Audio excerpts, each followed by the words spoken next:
Olá, meus amigos! Estamos ao vivo aqui no Herbert Melo Podcast. O pessoal do canal do Giro 1 TV tá acostumado eu no Giro 1 Podcast e hoje eu estreio o meu podcast, o nosso podcast.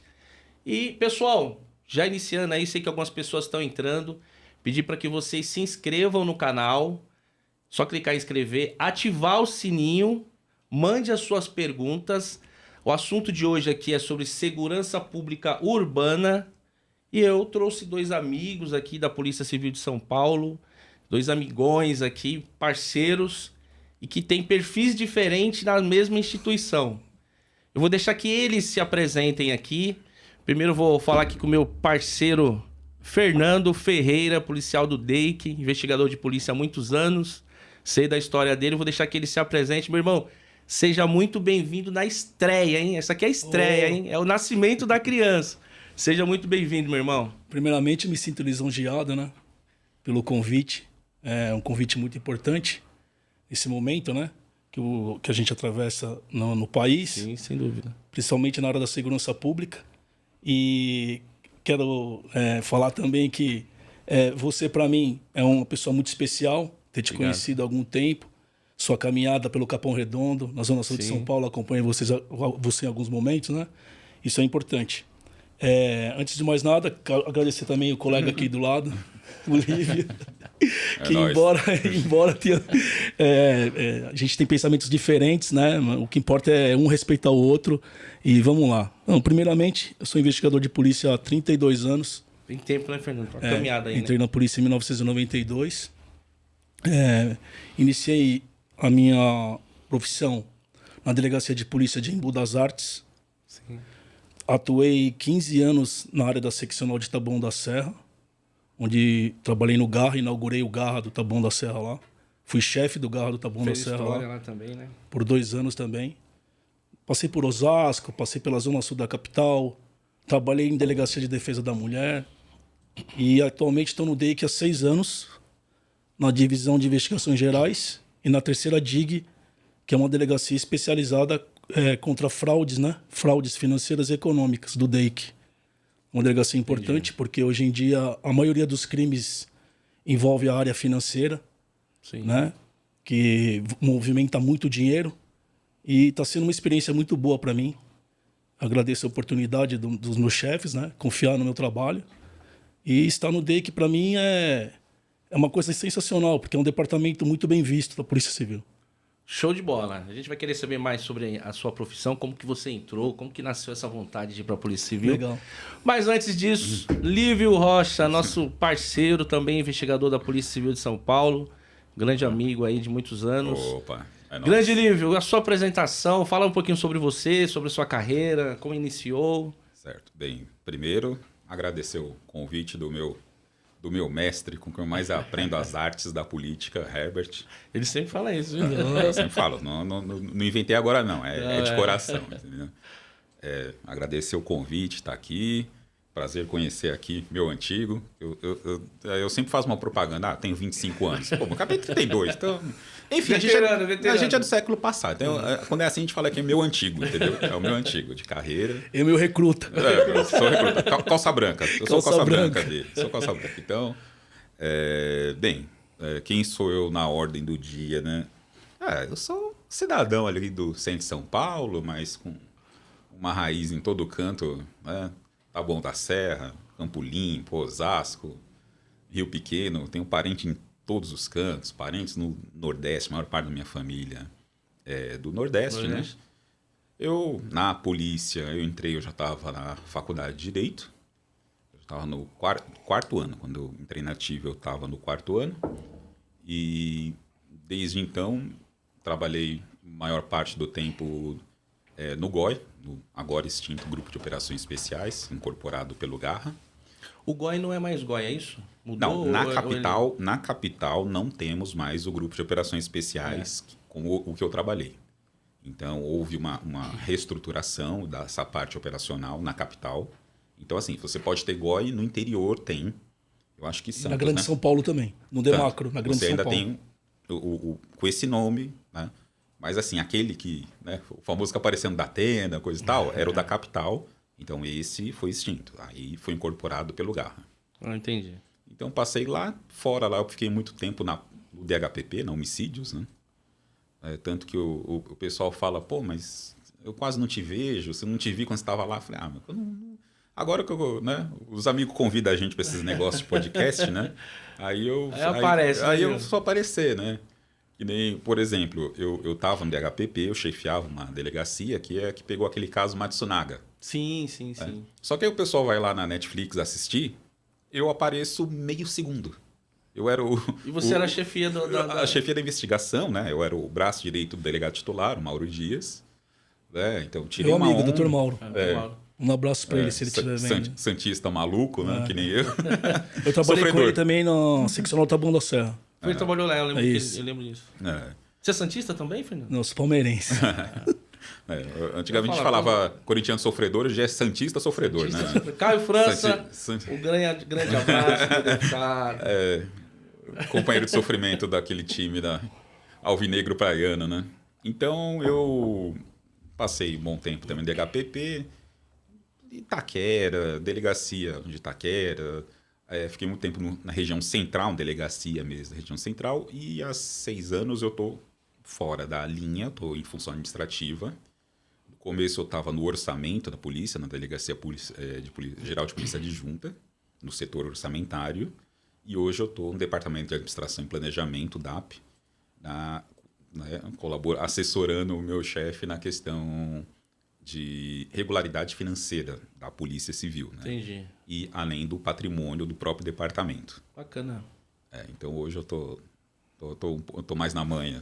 Ele tá com mais pique do que eu, porque 32 anos. A única diferença. Tá mais velho, tá com mais pique. Tá com mais pique, eu ouvi outro dia de um delegado de polícia, ele falou uma coisa muito importante. O departamento que ele está, o DAP, é um departamento não operacional, né? Mas ele é um dos departamentos, se não for o mais importante da Polícia Civil, sabia? Porque lá faz todo o planejamento tudo de lá. Organizacional, financeiro, para que os outros departamentos operacionais, como é o meu, trabalhar adequadamente, com recursos. Entendeu?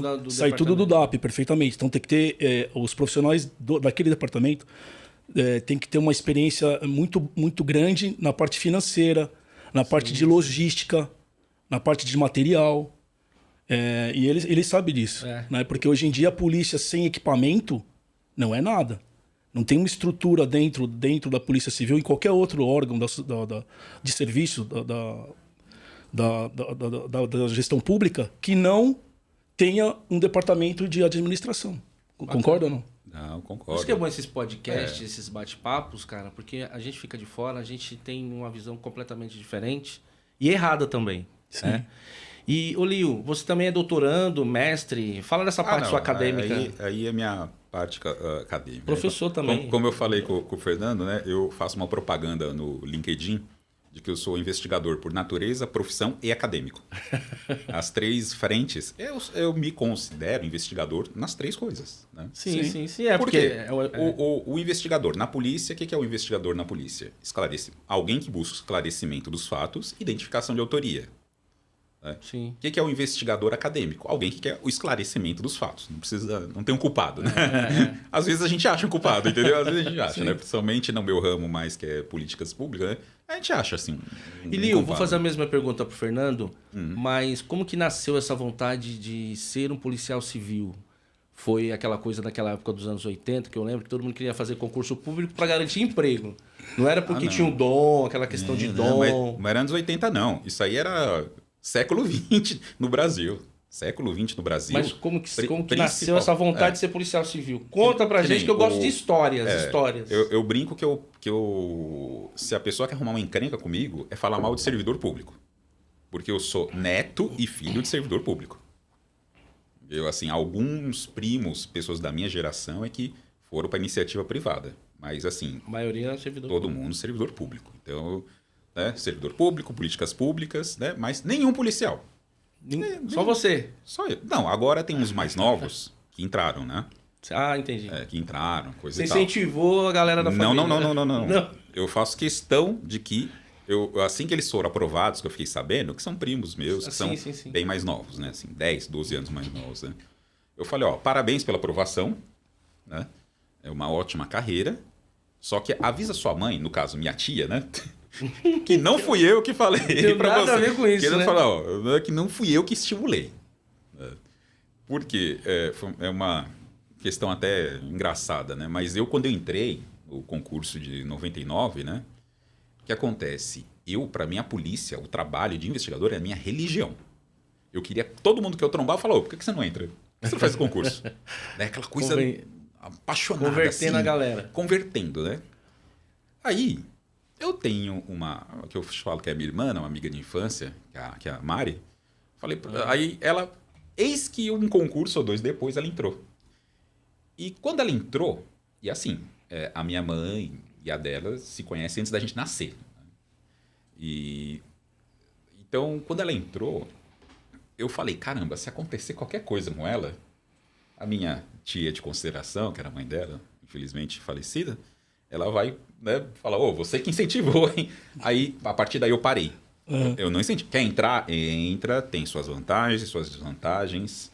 O que tem coisa boa, tem coisa ruim, tem um dia bom, tem um dia ruim, como qualquer profissão. Sim. Né? Como qualquer profissão. Mas assim, eu não adotei a política de não estimular. Entendi. Falo sobre, adoro a profissão, mas não estimulo, assim, né?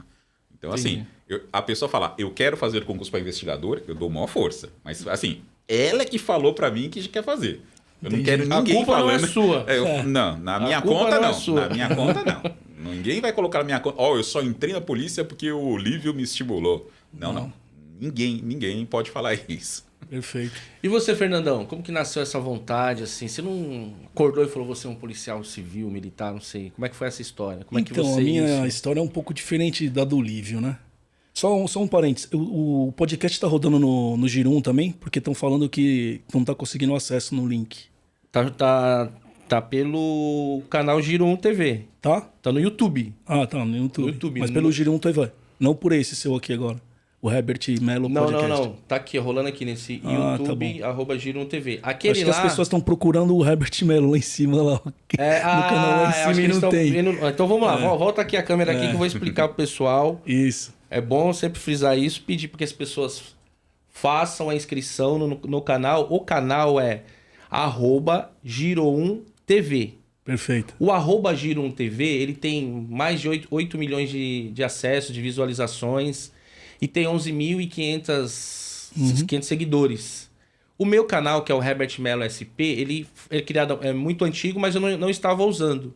Então ele não entrega ainda. Então assim, eu coloco os dois para que as pessoas cheguem aqui, aí eu falo, pessoal, vai lá no canal do Herbert Melo SP, faça a inscrição, ative o sininho, que em breve eu vou usar só por lá. Show. Por enquanto, eu tô no canal do Girum TV, que disponibilizou esse espaço pra gente. Essa audiência. Daqui mandaram mensagem pra mim falando que não tava achando, mas até aí tudo bem. Foi certeza que foi isso. Então, assim, entre no canal Herbert Melo SP, faça a inscrição, ative o sininho. Nada vai rolar por lá, por esses dias, aí alguns cortes daqui vai pra lá. Mas o ao vivo agora é no @Girum TV no YouTube. Bom, certo? Esclarecido. Esclarecimento dos fatos, né? Que é a nossa profissão. A minha história, como eu falei no início, é um pouco diferente da do Lívio. Inclusive envolve política. Olha só que questão momentânea, né? E contemporânea, como a gente diz, né? Eu trabalhava na Folha de São Paulo. Eu comecei muito cedo a trabalhar. Comecei a trabalhar na Feira Livre. Aos 11 anos de idade, eu fui feirante. E teve um tio meu que arrumou um emprego para mim no Bradesco. Primeiro emprego registrado que eu tive. Eu fui contínuo, uma espécie de office boy. E eu recebi uma proposta no Bradesco para trabalhar com um gerente de crédito e cobrança na Folha de São Paulo, que é a empresa Folha da Manhã, fica na Barão de Limeira.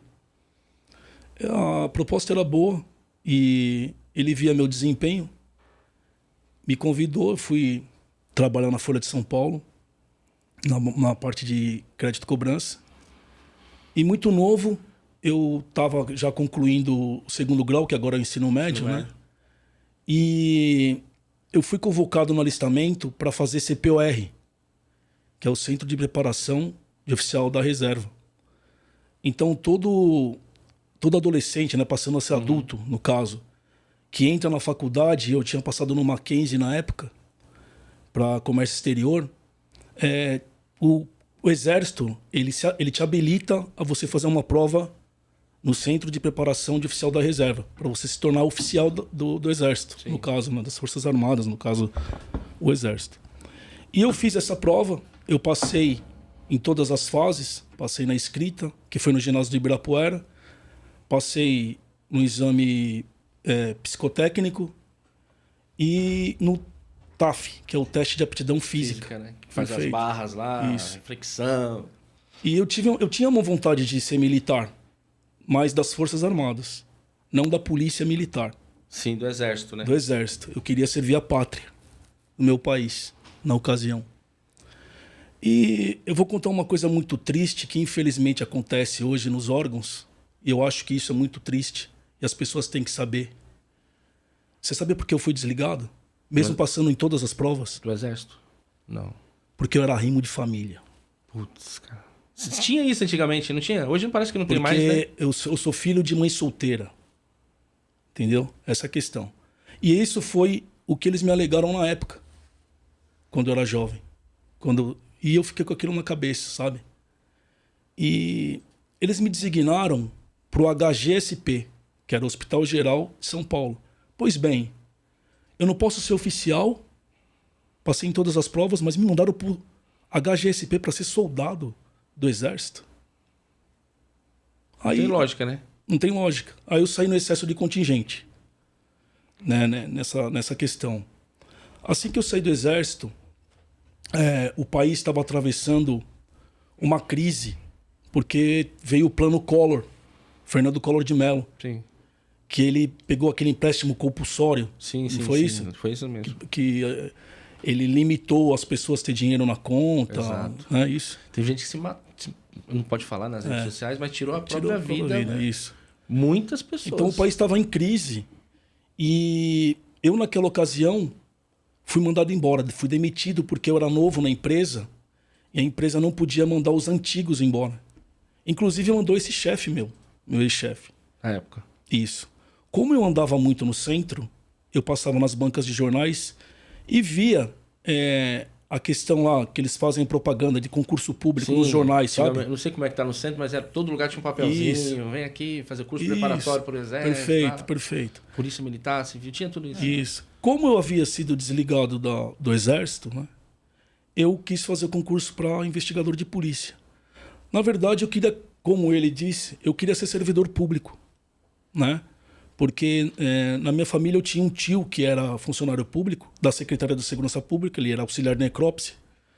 E ele disse para mim, é uma carreira boa, você tem estabilidade de emprego. Era cultural isso nosso, né? Nos anos 80 era Perfeito. cultural ser servidor público. Aí eu fiz 2 concursos simultâneos. Eu fiz para agente policial e para investigador de polícia.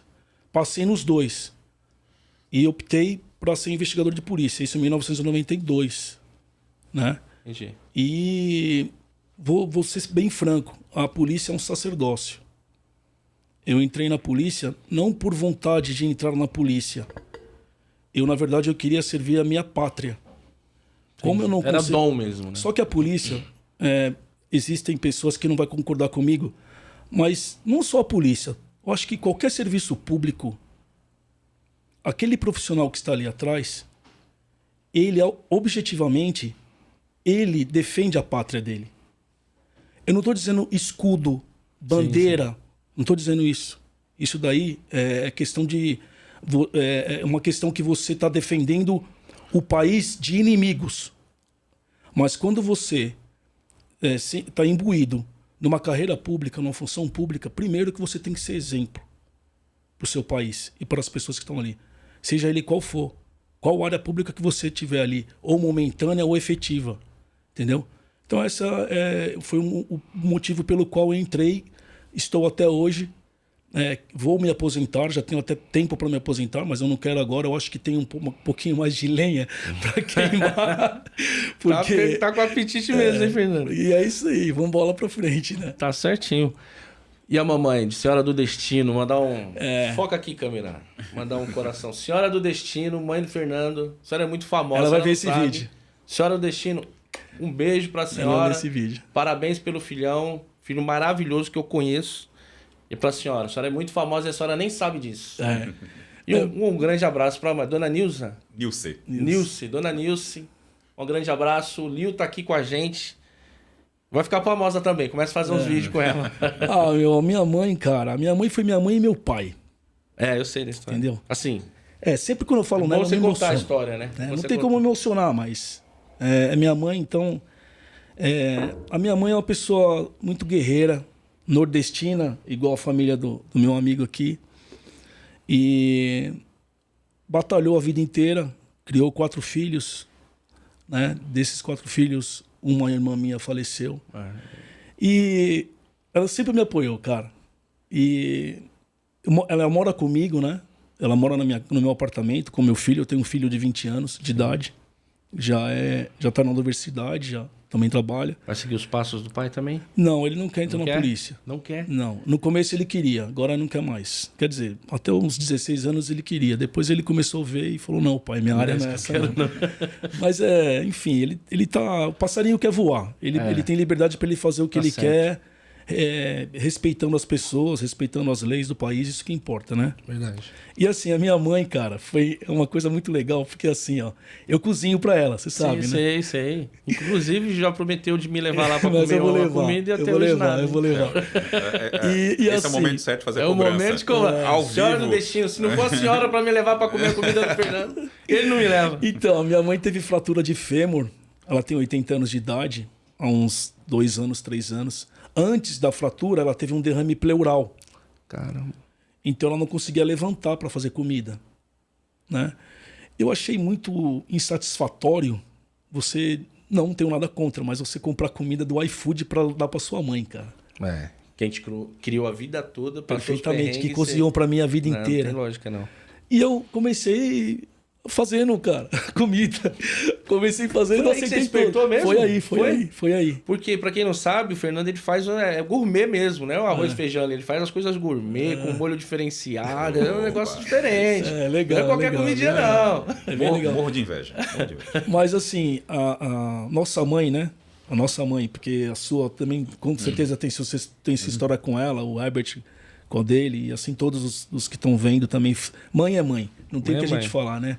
Então, a minha mãe é minha mola mestra, cara. Eu sem ela não sou quase ninguém, né? Mas o que importa é a gente valorizar os pais, né? Isso está na Bíblia. Né? Eu penso igual, não sei se você acompanha minhas redes sociais também. Mãe, Dona Emildes, te amo. Pai, te amo. Os dois estão chegando na idade já. Amo vocês. Senhores, né? Eu chamo de você, mas é senhores. E agora, gente, vamos entrar no assunto. A gente veio falar de segurança pública, a gente escutou a história aqui do meu amigo Lio, do Fernando. Foi grande, hein? 30 minutos já. 30 minutos só de apresentação. Desculpa, eu falo demais. Né? Não, a casa é sua. Tempo pra gente bater esse papo mesmo. E aí, gente, assim, como a gente fala de segurança pública urbana, qual que é a linha do programa, né? Do Herbert Mello Podcast. Inclusive, faça a inscrição clicando lá. É a gente falar sobre segurança pública. Eu vou trazer aqui pessoas especializadas em segurança pública. Eu vou falar sobre diversidade, vou trazer pessoas que são especialistas em diversidade. Eu vou falar sobre cannabis medicinal, por exemplo. Já está o convite oficial para o Caio aqui. Eu trabalho com o Caio, não consigo encontrar com o Caio nos corredores. Mas o Caio vai vir aqui falar sobre cannabis medicinal com uma especialista. Vou falar sobre cultura, vou trazer alguém especialista em cultura. Porque a ideia aqui é que as pessoas que não conhecem, as pessoas que estão de fora, entendam e saibam como é que funciona, não só pela tela da TV. Eu estou acompanhando essa questão de Hamas, Israel, essa briga toda, cara. Sou evangélico, eu sei a questão histórica da coisa, mas quem discute briga não entende a questão, a história por trás, enfim. Isso aí é um outro tema que eu também vou trazer pessoas especialistas no assunto para falar sobre isso, para a gente não ficar no achismo, né? Eu acho que Israel tá certo, eu acho que e eu tô só falando o que eu vejo, tá? Não tô comprando o lado de ninguém. Sim.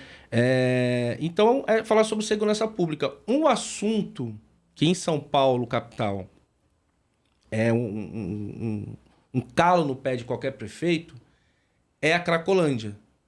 A gente fala sobre a Cracolândia. Entra prefeito falando que vai resolver, aí ganha a eleição, não resolve nada. Fica 4 anos, às vezes vai na reeleição, ganha, fica 8 anos e a Cracolândia continua. João Dória Júnior, que foi o que mais falou que ia resolver, ele pulverizou a Cracolândia não só no centro, mas em São Paulo, porque a galera tá saindo do centro e agora você vê em alguns lugares tem Cracolândia em Carapicuíba.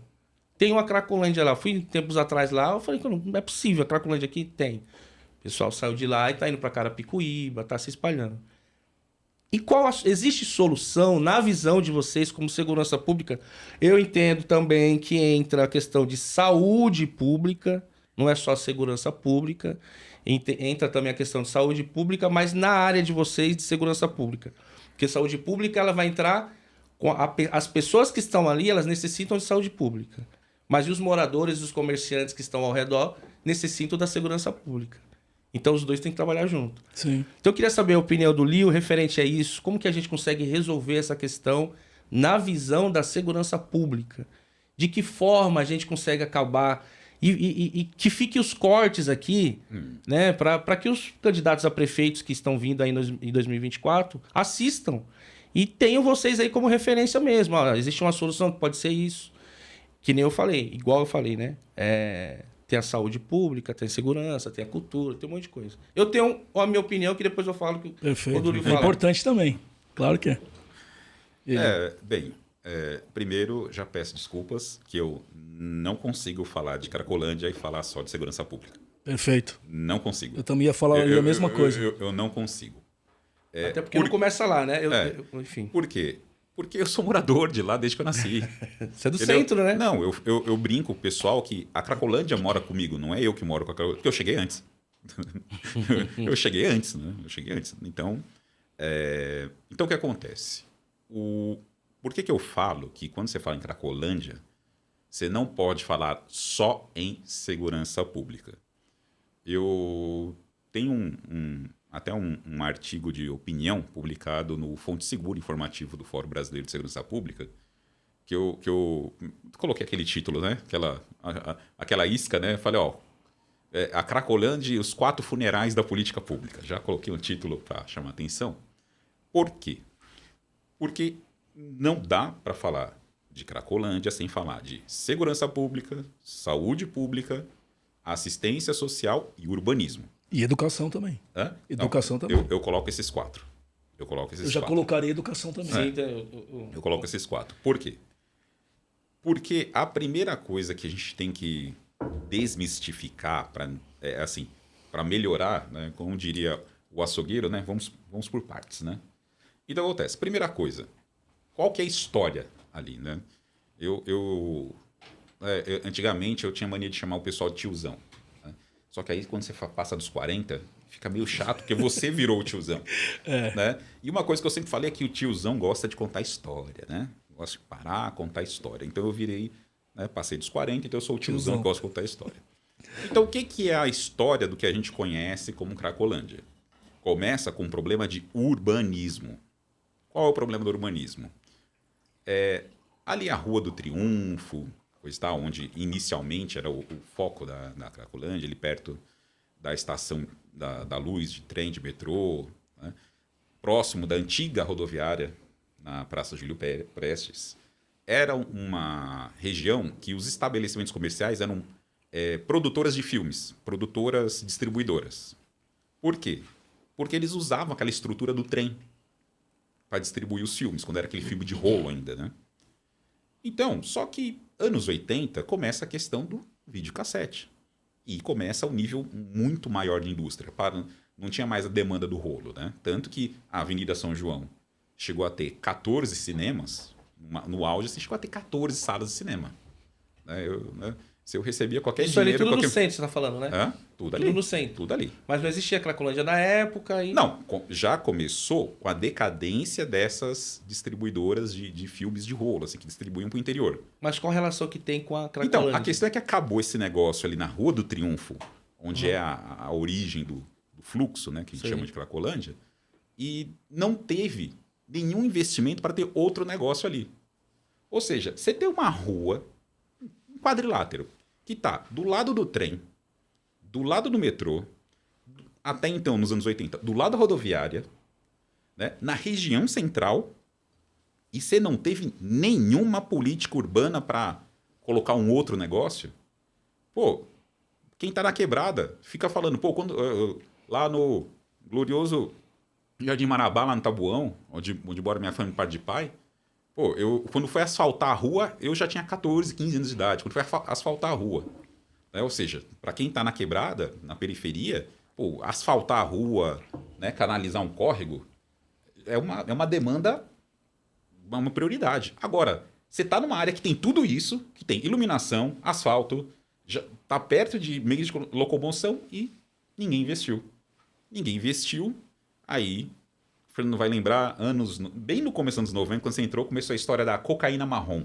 Sim. Lembra que o Notícias Populares falava da cocaína marrom? Começou, ainda não era o crack. Não era o crack, era isso a tal mesmo. da cocaína marrom.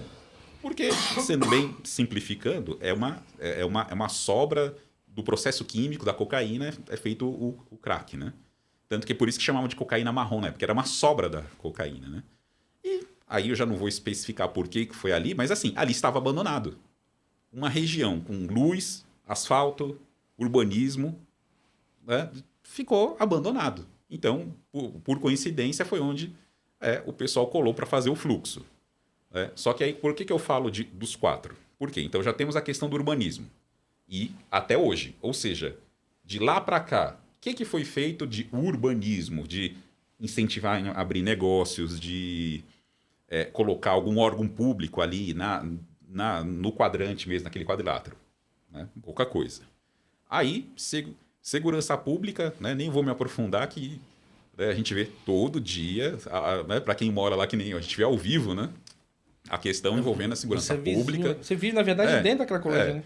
Então, pô, quem trabalha ali na seccional centro da polícia, a primeira seccional, né, missão número 1 é sempre Cracolândia. A pessoa nunca trabalhou na região central. Se for trabalhar na delegacia do centro, qual que é a prioridade? Roubo, furto de veículo? Não, Cracolândia. Tem solução? Cracolândia tem solução ou não tem solução? Tem, mas primeiro a gente tem que entender o problema.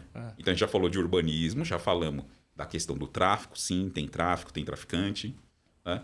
Pô, mas e na saúde pública? E na assistência social? O que tem ali?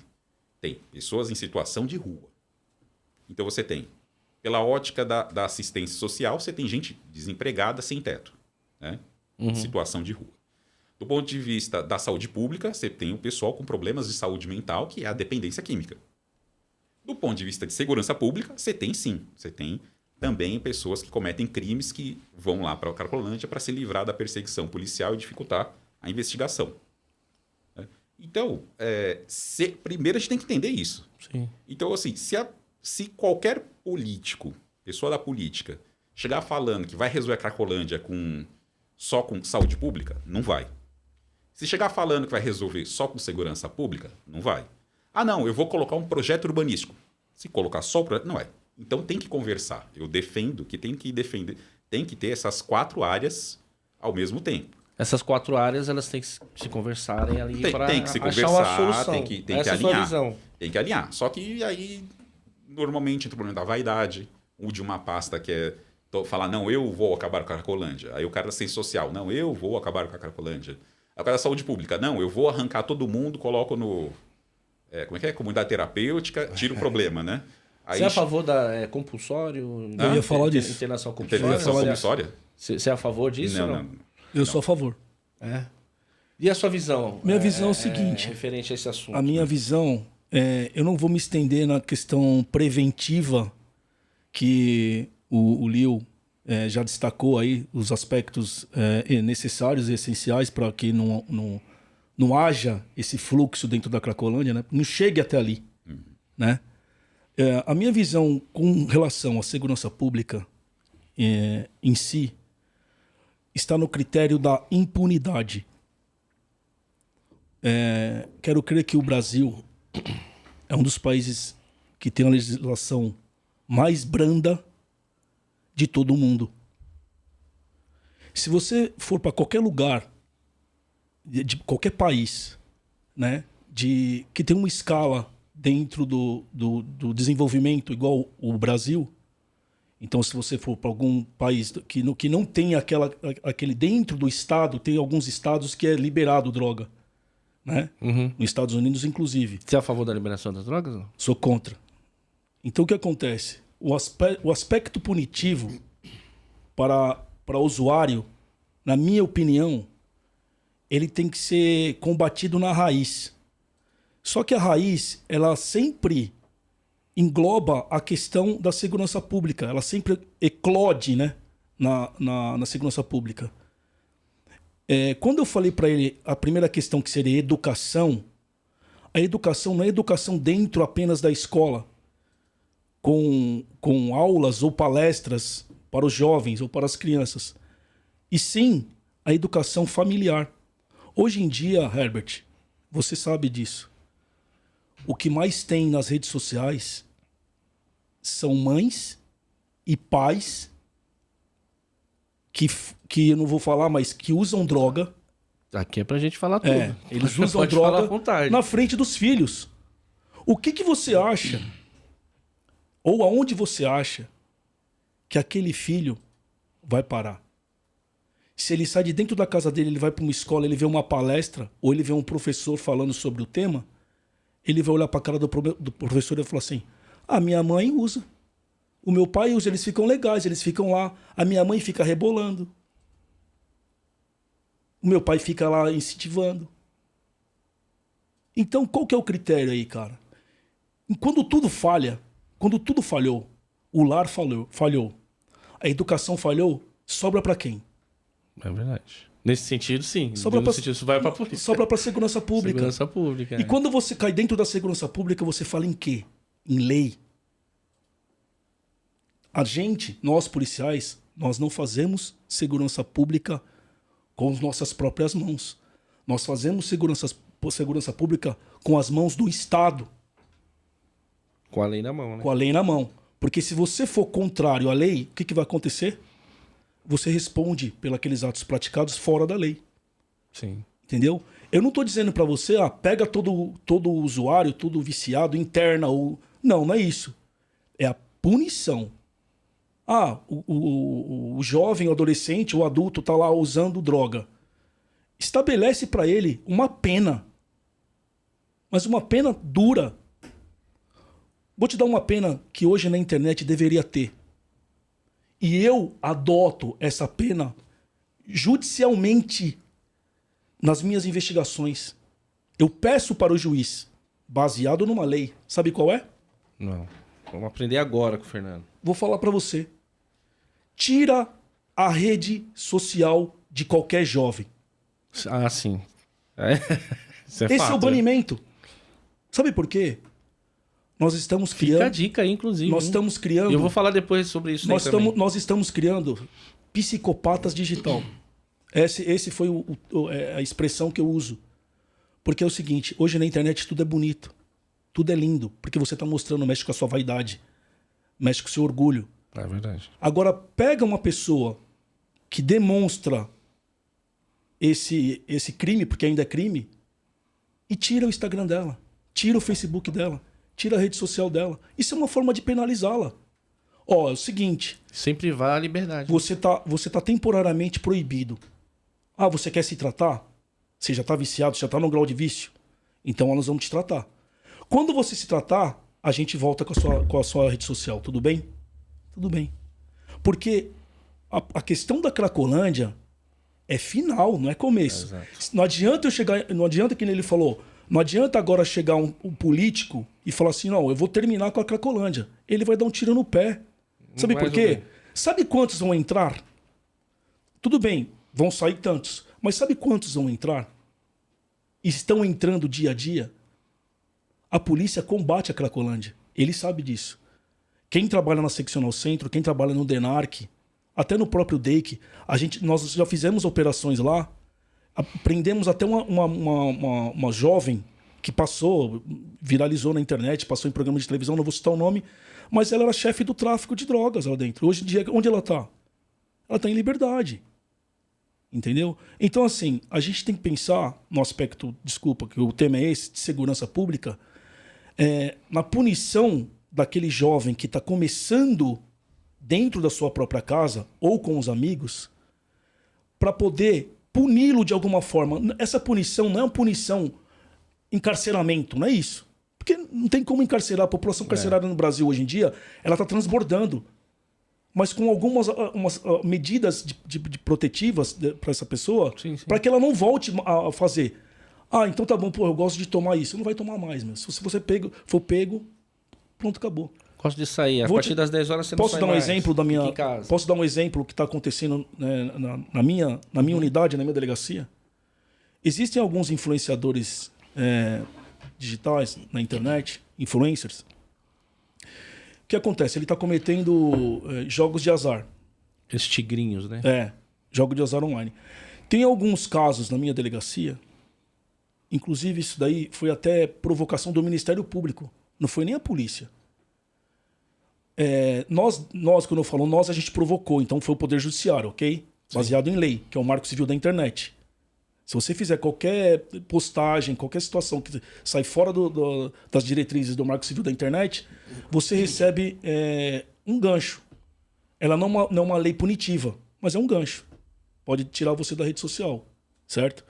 O que acontece? O que alguns juízes têm feito a pedido do Ministério Público? Tira na rede. Tira ele do Instagram. Se descumprir. Se você descumprir a ordem judicial, o que dá? Prisão. Decreta-se a prisão preventiva. Tem alguns processos nossos lá que está acontecendo isso. Esses jogos são proibidos e existe uma investigação em cima disso. Sim. O que acontece no Brasil... Porque é muito... Cara, você pega o Instagram, por exemplo... tem uma tigrinho, coloquei R$20, ganhei R$500, tigrinho. Eu conheço jovens viciados nesses jogos. Tem notícias de suicídio. Suicídio, sim. Tá? O que acontece, Herbert? Essa questão ela veio com o efeito dominó, um efeito cascata para o Brasil. Os responsáveis por essas plataformas de jogos de azar, eles usam porta DNS domínio.com, que é fora do Brasil. Que é fora do país. É isso mesmo. Tá? O que acontece? A legislação brasileira ela começou a ter essa questão dentro de não ser crime, por causa do efeito da extraterritorialidade da lei penal. Não é isso?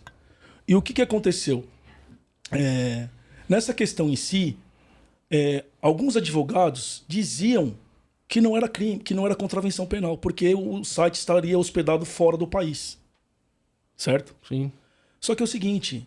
não consegue rastrear, né? Já tem, inclusive eu uso essa tese dentro dos meus relatórios do Tribunal de Justiça, que qualquer prática que tem resultado no país, a lei penal pode ser adotada aqui. Sim. Só que acontece, se você for observar pelo aspecto de contravenção penal... Não dá nada. Perfeitamente. Então o que acontece? A polícia... Não dá nada. O que acontece? A polícia tem uma demanda muito alta de crimes para investigar. Só que a gente não pode distinguir entre investigar crime grave e investigar crime de pequeno potencial ofensivo. Entendeu? Se chegar informação pra gente, a gente tem que fazer. Só que isso se perde muito tempo com relação a essas questões. Porque você tem que levantar o nome da pessoa completo. Você tem que verificar se existe algum boletim de ocorrência. Você tem que fazer levantamento, qual a plataforma de pagamento que está rodando aquilo ali. Entendeu? É um trabalho danado. Como é feito. Então dá muito trabalho. Os meus relatórios lá batem 120 páginas. Entendeu? Ah, você é especialista nessa área? Posso dizer que sim. Por quê? Porque no Brasil inteiro, algumas unidades especializadas estão fazendo. Entendeu? Essa é a questão. E toda a dinâmica é feita atrás de uma brecha ou de uma cortina, sabe? Uma cortina sim. Uma cortina, por exemplo, as bets. as bets. Que legalizaram agora, né? Legalizaram entre aspas. O que o governo federal fez? Ele criou uma lei para poder cobrar imposto dessa atividade. Até aí, ok. Só que as empresas que fizerem parte das bets, elas necessariamente e obrigatoriamente têm que ser brasileiro. Tem que ter um CNPJ no Brasil. O governo federal escolhe o banco, ele te indica o banco que você vai fazer a questão. A movimentação financeira. A parte financeira, perfeitamente. Tem a outorga de 30 milhões de reais do poder público, porque para você ter uma bet, você tem que pagar 30 milhões de reais. E detalhe, o imposto pro ganhador é 15%. Certo? Quem ganha paga 15% uma fonte. E as bets? Então, o que acontece? A bet, ela tem que ser nacionalizada. O que acontece nessas bets domínio.com, para você ter uma ideia? Ela ainda não está nacionalizada, ela está rodando em paraíso fiscal. Sim. Fora do Brasil, fora do país. Consegue rastrear. Então, a partir do momento que o governo federal estabeleceu uma regra e uma obrigatoriedade, uma exigência, se eles estiverem fora, consequentemente, eles estão fora da lei. Sim. Entendeu? E o que acontece? Não sei se você já percebeu. Se você pode entrar em qualquer site de qualquer bet. Lá, com a lei 14756, que foi da Dilma na época da Copa, eram jogos, aposta de prognósticos esportivos. Um prognóstico esportivo, ele não é visto como jogo de azar. É igual a um bolão. Sim. Ah, isso aqui vai dar 2-0. Se deu 2-0, paga. Não tem interferência. Exceto se tiver fraude. Sim. E a gente já constatou lá em Goiânia, se não me engano, algum estado aí, parece que o Ministério Público viu que os jogadores estavam tendo vantagem, árbitro, e tinha fraude. Sim. Aquilo ali é um suposto estelionato porque o cara tá ganhando dinheiro por trás. Só que dentro do site de cada bet, se você pegar e entrar no site, você vai achar o tigrinho, você vai achar a roletinha, você vai achar que isso no Brasil não pode. Ah, agora pode. Se estiver dentro dessa lei, da nova lei que saiu agora em dezembro de 2023, ok. Se você estiver fora, você está fora você tá fora. E o que acontece? Olha só que negócio louco. Só para finalizar. Fique em paz. Então temos Se aqui. quiser falar, fala. Hoje aqui é... Então temos aqui duas questões. Ó. A gente tem uma bet nacionalizada, certo? Sim, regulamentada pelo poder público. Dentro da lei. E as bets fora, que a gente nem sabe onde tá. Tá? Nessa daqui, o cidadão que é adepto a fazer jogos, a entrar em jogos esportivos, etc, tal, jogos de azar online, etc. Você acha que ele vai querer entrar nessa daqui para ser tributado em 15%? Ou ele vai entrar nessa daqui? Brasileiro ainda? Nós brasileiros? Perfeitamente. Então o que vai acontecer? E detalhe, falo mais, o poder público, através da Anatel, na minha opinião, deveria criar um controle de barramento dessas portas de entradas DNS. Sim. Para quê? Para que esses sites não viessem rodar aqui no Brasil. Porque senão, a estimativa de arrecadação para as bets nacionais que o governo federal previu, 48 bilhões de reais de imposto? De arrecadação. De arrecadação em cima dessas bets nacionais. Então você imagina o quanto essas ilegais que já atuam no Brasil há mais de 3 anos, 4 anos, quanto eles faturam por mês. Inclusive os influenciadores. Porque essas ilegais, o que elas têm? É uma questão importante que ninguém sabe. Principalmente a questão das pessoas que estão viciadas. Entendeu? Os jovens, principalmente.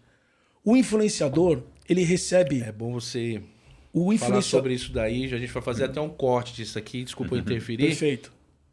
Porque, Fernando, eu tenho dentro da minha família pessoas viciadas nesses jogos. Tem uma história dentro da família e a gente fala.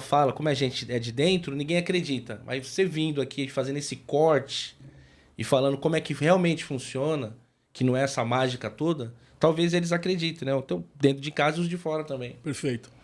Então, assim, ó, o que nós apuramos nas investigações? O influenciador digital, ele recebe uma proposta pelo direct dele. E a ferramenta da Big Tech que é mais usada é o Instagram, certo? E o que eles fazem? Eles recebem uma proposta dentro do direct para que ele divulgue. Essa divulgação é um aspas, abre umas aspas aqui. Para ele divulgue aquela plataforma de jogo de azar, que deve ter milhares. Não estou falando nem centenas, estou falando milhares no Brasil. Entendeu? Aí o que acontece? Você quer fazer divulga minha casa de jogo, de aposta? Não sei. Como que é? Pago 10 mil por mês. Como que funciona? Esse influenciador, ele recebe um sublink agregado ao link principal. O sublink, ele é por código, certo? Sim. Então, o tomador daquela plataforma de jogo de azar, ele sabe que aquele influenciador, em tempo real, quantas pessoas se cadastram através do link dele, quanto ela deposita, porque assim que você fizer o cadastro, você tem que fazer o depósito, certo? Sim, sim. E quanto eles estão gastando através daquele link. Existem influenciadores que ganham em cima da perda do jogador, ou seja, da pessoa que já está até viciada. E tá perdendo, ela tá ganhando a porcentagem em cima. Tá ganhando a porcentagem em cima. E existem aqueles outros que é fechado por mês. Entendeu? É o mensal. É o mensal. E tem influenciadores assim também. Sim. Então o que acontece? Aquilo é tudo manipulado.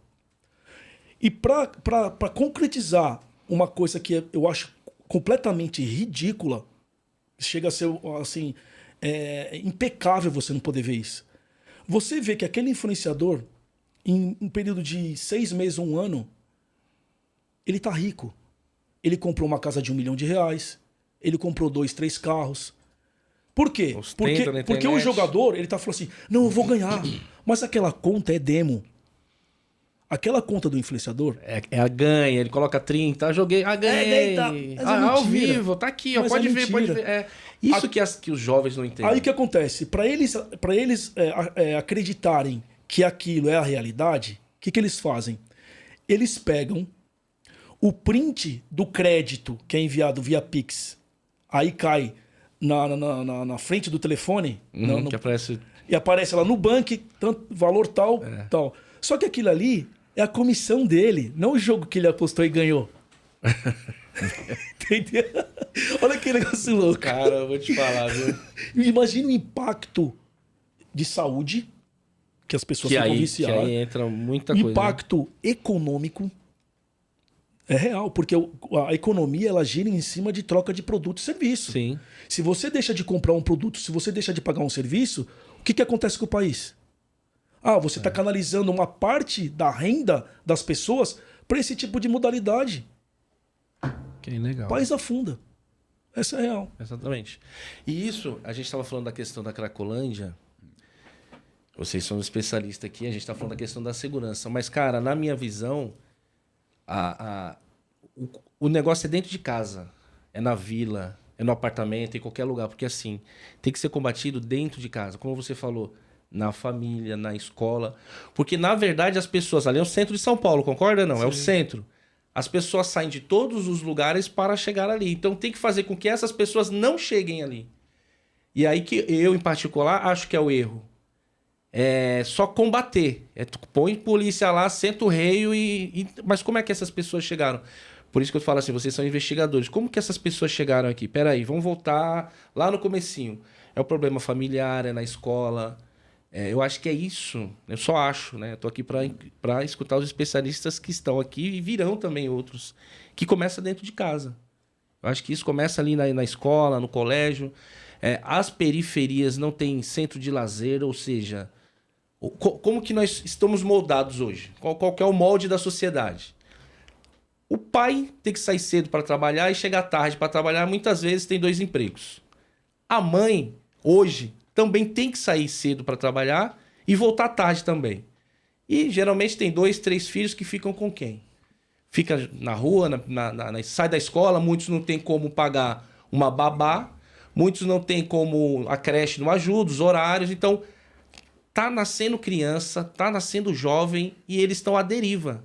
Não tem mais uma base familiar, não tem ninguém para aconselhar, não tem ninguém para ir puxar lá. Porque eu falo isso porque eu fui criado com minha mãe. Minha mãe não trabalhava, eu fui criado com minha mãe. Meu pai e minha mãe. Meu pai trabalhou demais, pouco via meu pai na minha infância. Mas quando passava do horário de chegar em casa, se eu saía 3 horas da tarde da escola, minha mãe ia com chicote lá. Quando eu falo chicote, é a vara mesmo para falar assim... Cadê ele? Tava na porta da escola. Ia para casa apanhando. Eu não tô falando da questão de agressão do filho, não tô falando isso. Tô falando que éramos assistidos, né? Éramos assistidos. Hoje, a juventude que tá vindo aí dos anos 2000 para cá não tem, porque o pai tá trabalhando. Eu peguei essa época. Como pai, eu tenho 3 filhos. Então, eu trabalhava o dia todo, saía para a faculdade, chegava às 11 horas. A minha esposa, na época, a mãe dos meus filhos, também fazia a mesma coisa. Então, só que eu tinha minha mãe ainda que ajudava nisso daí, ia buscar na escola, levava. Tinha alguém tomando conta. E hoje, cara, você vê a molecada na porta da escola, o pai tá trabalhando, a mãe tá trabalhando e os pais não estão nem sabendo onde estão os seus filhos. Isso é um problema. E daí que começa o problema. A Cracolândia é só o final. Porque o problema começa aqui, exatamente nisso que eu te falei. Isso é uma questão cultural, é a questão de os pais têm que sair para trabalhar, empoderamento feminino, masculino e o que é que seja. Não. Então, acho que eu acho, né? Vamos falar com outros especialistas, mas eu acho que eu só abro um parênteses aqui, senão eles pegam só esse corte que eu falei de empoderamento feminino e mete pau em mim. O que eu tô falando é da questão assim... O homem sai para trabalhar, a mãe sai para trabalhar, sai todo mundo para trabalhar e o filho fica largado no quintal. Eu sou nascido e criado na periferia. Eu nasci na Vila Joaniza. Depois, com 7, 8 anos, eu vim para o Capão Redondo. Moro no Capão Redondo. Amo minha região. Sou criado lá e eu vejo isso todos os dias. Eu vejo, eu acompanho. Não estou falando porque me contaram. Né? Diferente de alguém que leu um livro. Eu li no livro de fulano de tal, que a sociedade... Meu irmão... Eu vivo a sociedade todos os dias. Eu sei o que está errado ali todos os dias. E isso é uma das coisas que eu percebi. Não só eu percebi, muita gente percebeu. Eu estou tendo a oportunidade de falar aqui no podcast. Mas é isso. Quando dá 3 horas da tarde, por exemplo, tem um monte de molecada na rua, para lá e para cá, a deriva, não tem lazer, não tem para onde ir, não tem onde fazer esporte, não tem. É escasso tudo isso daí. Então, cabeça vazia... É a oficina do capeta. Oficina do trem ruim, meu irmão. Oficina do trem ruim. O cara que não fuma uma maconha, ele tá na rodinha ali. Ah, meu amigo tá fumando, eu vi que ele ficou legal. Vou fumar também. Começa a fumar. Porra, gostei. Aí já vem outro menino, gostei. Depois daquilo vai... Entende? Então começa ali. O que a gente tem que...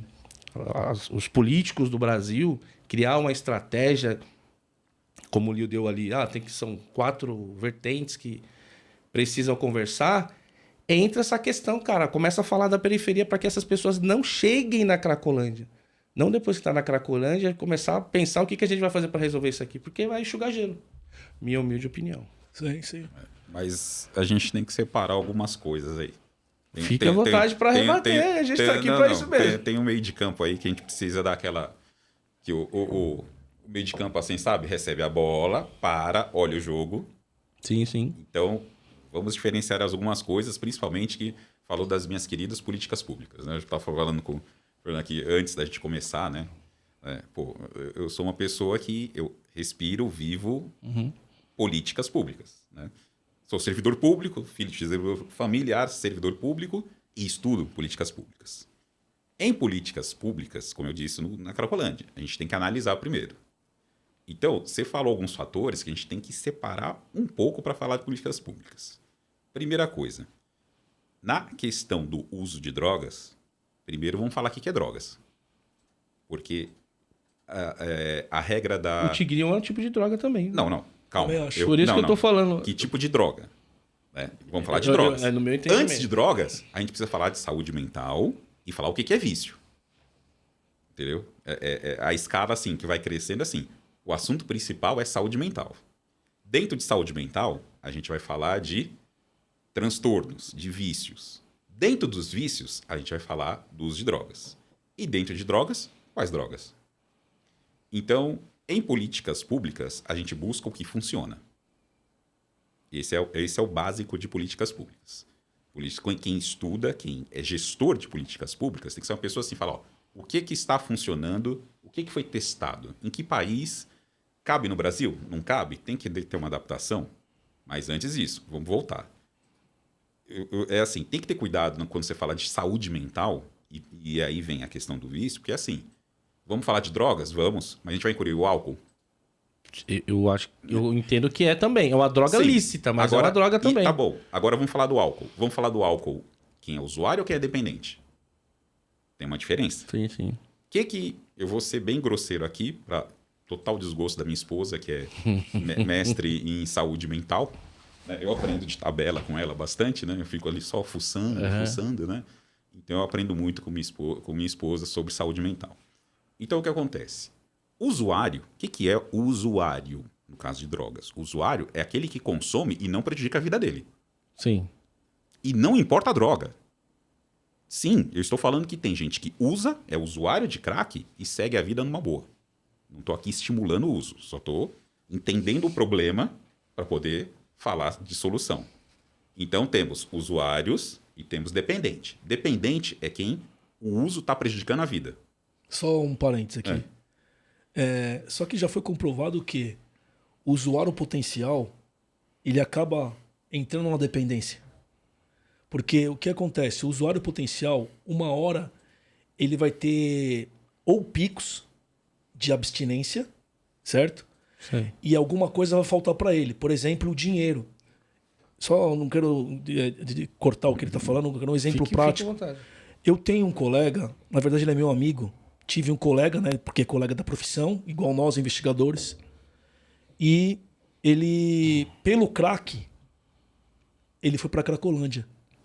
Mas ele só. E ele era viciado em crack. Mas não era dependente. Não era dependente. É aí que eu tô nessa situação que ele falou aqui. Então o que acontece? O crack, ele é uma droga completamente potencial no ser humano. Entendeu? Dificilmente quem usa, que nem ele tá falando, não, ele é apenas usuário, não prejudica ninguém. Quem usa, o efeito elástico que vai dando até ele atingir a dependência não demora. Só que ele tem dinheiro para comprar. Entendeu? Então ele vai se manter. Esse meu amigo, eu não vou. Eu vou falar porque ele é meu amigo. Ele escreveu um livro que chama Louco de Pedra. Entendeu? Hoje ele tá curado. Tá curado. Eu vou assim, pegar esse gancho, porque como a gente tá falando de Cracolândia, ele viveu na Cracolândia, então é bom as pessoas saberem, entendeu? Que existe recuperação, mas essa recuperação é muito intrínseca, cara. Depende muito da pessoa. Muito né? da pessoa. Entendeu? Então eu tô contando o passo que chegou e o passo que resgatou. Isso é legal. E ele foi investigador de polícia. Caraca. Fábio Góes. Entendeu? Eu conheci ele no curso de preparação para a Polícia Federal. Só pra você Dentro entender. dele como policial viciou ou não? Foi antes? Não, ele já era, parou. Ele já era, parou. Teve nesse tempo que ele ficou sem usar, foi aí que ele começou, não, eu vou mudar de vida, eu quero entrar na polícia. E ele é de família rica. A família dele era de posse. Entendeu? Entrou na polícia. Quando ele entrou na polícia, começou a usar de novo. Só para você ter uma ideia. E o que acontecia? Na cabeça dele, ele tinha um autocontrole. Qual álcool, né? Da Quem substância. bebe, isso, acha que tem controle quando vê você tá perdido. Da substância. Álcool, cigarro. Então, só que, cigarro. perfeitamente. Então, o que acontece? Como a gente está falando no aspecto Cracolândia, e vamos supor que fosse Alcoolândia, né? Existe. Poderia existir. Poderia ser. Pelos dados de acidente de trânsito, de gasto de saúde pública, o Brasil é uma Alcoolândia. Né? Mas Só que é espalhado. É uma Os Alcoolândia. alcoólatras só se encontram nos bairros. Entendeu? Já Mas, assim, frequentei muito botecos, eu conheço as histórias de boteco. Mas quando eu falo do usuário, é exatamente isso. Tá cheio de gente que faz uso recreativo. Assim como faz do álcool, faz do cigarro, faz da cocaína, faz da heroína, faz do LSD. Sim. Mas a pessoa continua sendo usuário. Né? Então, assim, e quando a gente pensa em políticas públicas, a gente sabe assim. Então, a gente não vai pensar... A política pública tem... Eu chamo metáfora do bombeiro. Conhece a metáfora do bombeiro? Eu falo que o bombeiro... Apaga o fogo. Não. Ele tem duas missões principais. Também. Não. Ele tem duas missões principais. Ele previne o fogo com a VCB, Sim. com a auto de vistoria do Corpo de Bombeiros, Sim. e vai lá apagar o fogo quando está acontecendo. Então, em políticas públicas, tem as duas questões. Você trabalha a prevenção e trabalha a reação para apagar o fogo. Né? Então, é assim, vamos falar de dependente, vamos falar de todas as drogas. Sim. Vamos falar de todas as drogas. Por quê? Vamos lá. O que funciona? O que funciona? O que não funciona? O que tentaram? Por exemplo, você comentou de palestra. Sim. Tem um livro que eu falo que é uma arma branca, que chama Segurança Pública Baseada em Evidências, do meu amigo Alberto Kopitic. Né? Ou seja, ele fez uma análise científica de políticas públicas de segurança em vários temas, entre eles drogas, e o que funciona. Então, por exemplo, cientificamente lá do livro, não vou falar onde ele fez o teste, mas é um teste científico feito por Universidade Federal, em cooperação com uma polícia do Brasil. Então, palestra não funciona. Pode dar o tanto de palestra que for que não funciona. Viu? Só que aí vem a parte que eu vou falar aqui do Herbert. É assim, se a gente tem questões dentro das famílias, é uma questão individual que a gente vai ter uma discussão se cabe o poder público influenciar o que ele faz dentro de casa. Então, Sim, tem essa questão. Eu Agora, entendi. agora, o que interessa para todos nós, enquanto sociedade, enquanto coletivo? A gente interessa quando está causando essa pessoa tendo prejuízo, ela está causando também um prejuízo coletivo. Entendeu? Então, aí entra a política pública. Só que o que funciona em política pública? O que tem funcionado no mundo? Né? Em alguns países. Tem país que fala, não, eu vou prender o cara que tiver no bolso com 0,1 grama de crack, de cocaína, de a droga que for. Tá bom, vamos analisar. Diminui o consumo? Diminui a produção? Diminui o crime de tráfico? Tráfico continua sendo tráfico em qualquer lugar do mundo.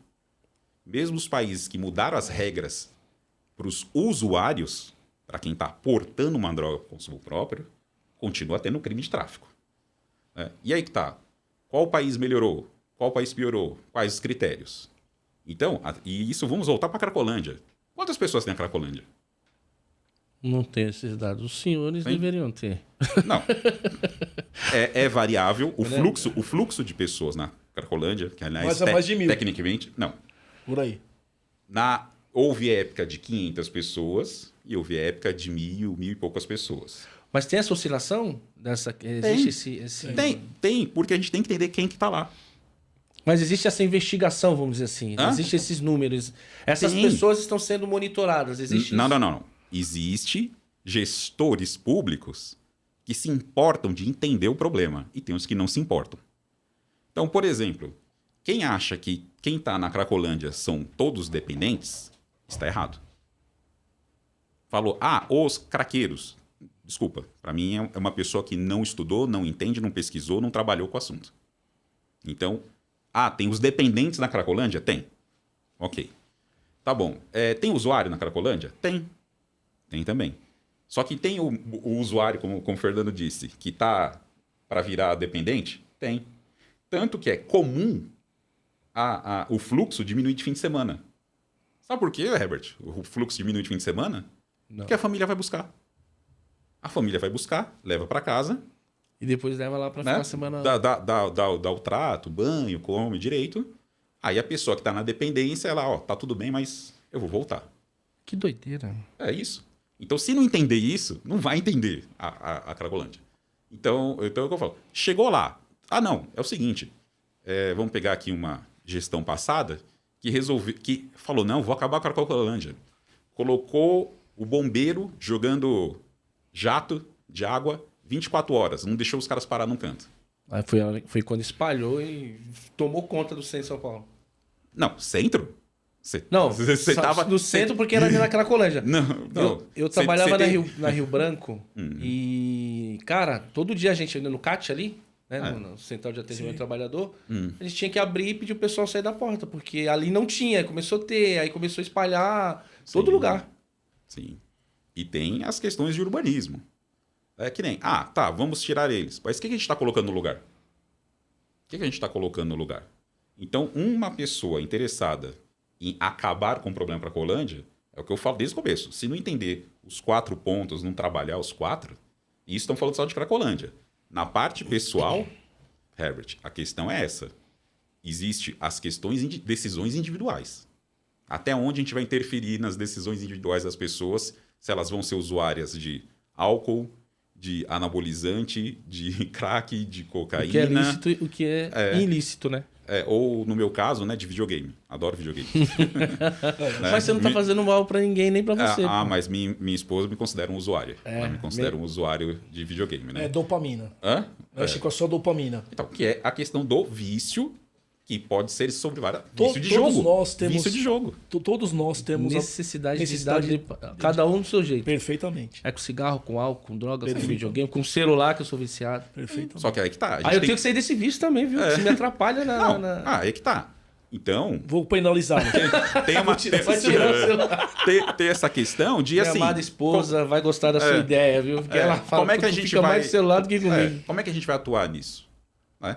Tem países, por exemplo, que regulam o horário de redes sociais para jovens. É verdade. Que regulam. Escola também. Que regulam. Fala, ó... Eu não vou lembrar o país agora, um país do norte da Europa, que decidiu que na escola vai ser proibido o jovem ter o celular. Proibido. Não entra na escola com o celular. Entendeu? Tá funcionando? Saberemos. Por que a gente não adota isso no Brasil? Não, porque primeiro você tem que entender a realidade local. Vai funcionar? Não vai funcionar? Ou funciona você colocar a caixinha na entrada da sala de aula? Ou funciona você entrar na mente do jovem e estimular ele a ter o uso saudável de alguma coisa? Ó, vou te dar um parênteses aqui, desculpa. O jovem de hoje, ele não quer ter regras. Isso é fato. É real. Eles não querem ter regras nem dentro de casa. Isso depende muito da convivência com os pais, né? Dentro de casa. Sim. E quando ele não tem regra dentro de casa, quando ele vai para a sociedade, o que acontece? Ele não aceita as regras da sociedade. Do Estado, da escola. Né, mano? Por isso que eu acho que o assunto é bem complexo, sabia? Perfeito. Por isso que eu falei que é da questão da casa, mas eu não estou falando do molde familiar. Estou falando dessas questões e usei, inclusive, eu como exemplo. Eu tinha regra, eu tinha que chegar em casa naquele horário, senão minha mãe me pegava. Hoje em dia, a molecada fala, meu pai chega às 10, minha mãe às 9. Então eu vou ficar, saio com um amigo, saio com outro. Sim. E eu vou te falar uma coisa aqui, que entra nisso também. Eu acho que o assunto é muito mais complexo do que isso, a gente está dando só uma pincelada. Eu nasci no Capão Redondo, irmão. Eu nasci no meio de tudo. Eu conheço todo mundo, gente do bem, gente do mal, crente, ateu. Eu tenho amigos de todos os lados ali que nasceram comigo. Eu perdi vários amigos na infância, não chegaram nem aos 15 anos. Vários. Então, assim, esses que a gente perdeu no meio do caminho foram justamente os que não tinham essas regras, entendeu? Justamente que não tinha essa base. É isso que eu quero dizer na minha visão. Que não sou especialista, posso mudar a minha opinião. Não, por isso que a gente está nesse bate-papo. Eu vou provar que você é especialista. Eu vou eu provar. Sou pela vida, né? Não, eu vou provar que você é especialista. Sabe? Por quê? Lembra que eu falei da investigação? Sim, sim. Eu vou provar que você vai investigar e que você é especialista no assunto. Você comentou dos que deram errado, não falou? Sim. A gente está falando de jovens de hoje que não aceitam regras. Tá, mas quantos são os jovens de hoje que aceitam regras? Quantos dos jovens lá da sua área estão bem hoje? Então, o que é a investigação? A investigação é a gente descobrir que elementos são esses. É escolha dentro de casa? É uma escolha do coletivo ali que ele vive? É gente com mais família, menos família? Gente que é filho de mãe solteira? É gente que tem pai? É gente que tem a questão que a gente chama hoje de rede? Né? Um apoia o outro, um olha o filho do outro.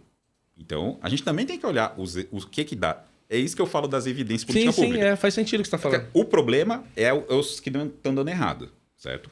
Então, a gente olha, a gente quer resolver. A gente tem a situação A, que é os que estão dando errado. Então, mas como que a gente soluciona? A gente olha os que deram certo. Então, assim, tem os jovens hoje que deram certo, que estão dando certo. Então, o que teve? Por exemplo, eu vou falar da sua área, inclusive. Vou falar da sua área. Capão Redondo, a câmera está em mim. Capão, glorioso. Eu amo você, Capão Redondo. Jardim São Luís, Parque Santo Antônio. Trabalhei no 47 já. Trabalhei no 47 do EP. Quem estava lá um tempo era o Luciano Tuma, que saiu, foi pro 15º. 15º. Então chegou aí lá pro DEIC também, na parte de... Desse crime cibernético. Crime cibernético. Então, o que acontece? Você pega... quando eu entrei na polícia, eu fui pro DHPP. Setembro de 1999, a área que a gente chama da Santa Amaro, que inclui Capão, inclui Parelheiros, que a gente chama na polícia a gente chama de sexta seccional. Isso. Teve um fim de semana, entre 8 horas da noite de sexta a 8 horas da manhã de segunda, que teve 56 homicídios. Não, Por que que eu... Não, eu tô falando 99. 99? 99. Nos anos 80, que foi que eu nasci, a gente saía na rua, tinha vários corpos. Setembro de 99. Setembro de 99. Por que que eu nunca esqueci disso? Porque eu tinha acabado de entrar na polícia e porque a última vez que tantas pessoas foram assassinadas nesse intervalo foi na Segunda Guerra Mundial. Só que estamos comparando... O Capão, o Jardim São Luís, estava competindo com um cenário de guerra aberta entre países. Caramba. Questão de mortes. Tá bom. Aí vem aquela questão. Já sei. Vamos prender os matadores. Sim, a gente tem que prender. Tem a parte de segurança pública. Só que assim, qual foi a hora que zerou? A hora que zerou é a hora que você deu atividade para a população. Sim, e é isso que eu falo que falta. Eu sou contra. Então, Não, é a mas hora que... Não contra isso. Pelo amor de Deus. Como assim? Não, você não me entendeu. Não é que eu sou contra a atividade. Que eu acho que é isso que falta. Tipo de atividade. Eu acho que é o seguinte, cara. A atividade, nesse rol aí você tá certo.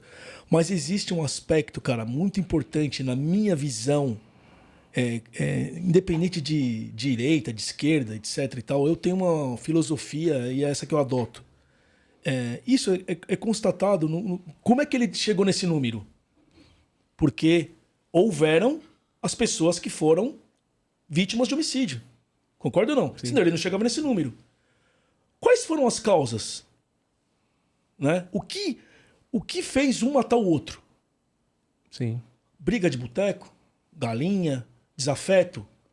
Porque o outro traiu a mulher? Foi corno? Foi lá e matou o cara? Existe uma causa. Mas aí a gente tem que falar sobre o efeito. Por que diminuiu? E eu vou bater numa tecla que talvez ele não acredite no que eu vou falar. Todo mundo reclama da questão do ex-presidente em ter facilitado a questão da aquisição de arma. Ele não liberou o porte.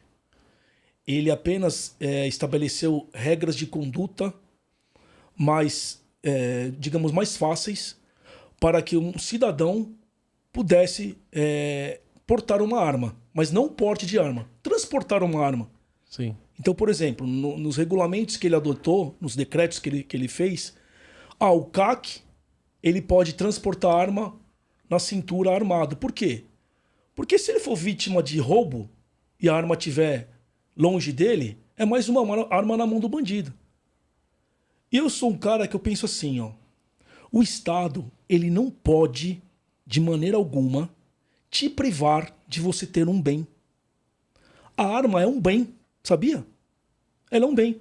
Se você é uma pessoa idônea, se você é uma pessoa que não tem problemas com a justiça, se você é uma pessoa que tem uma idade compatível, se você é uma pessoa que tem extrema necessidade de andar armado, você pode ter uma arma. A minha opinião.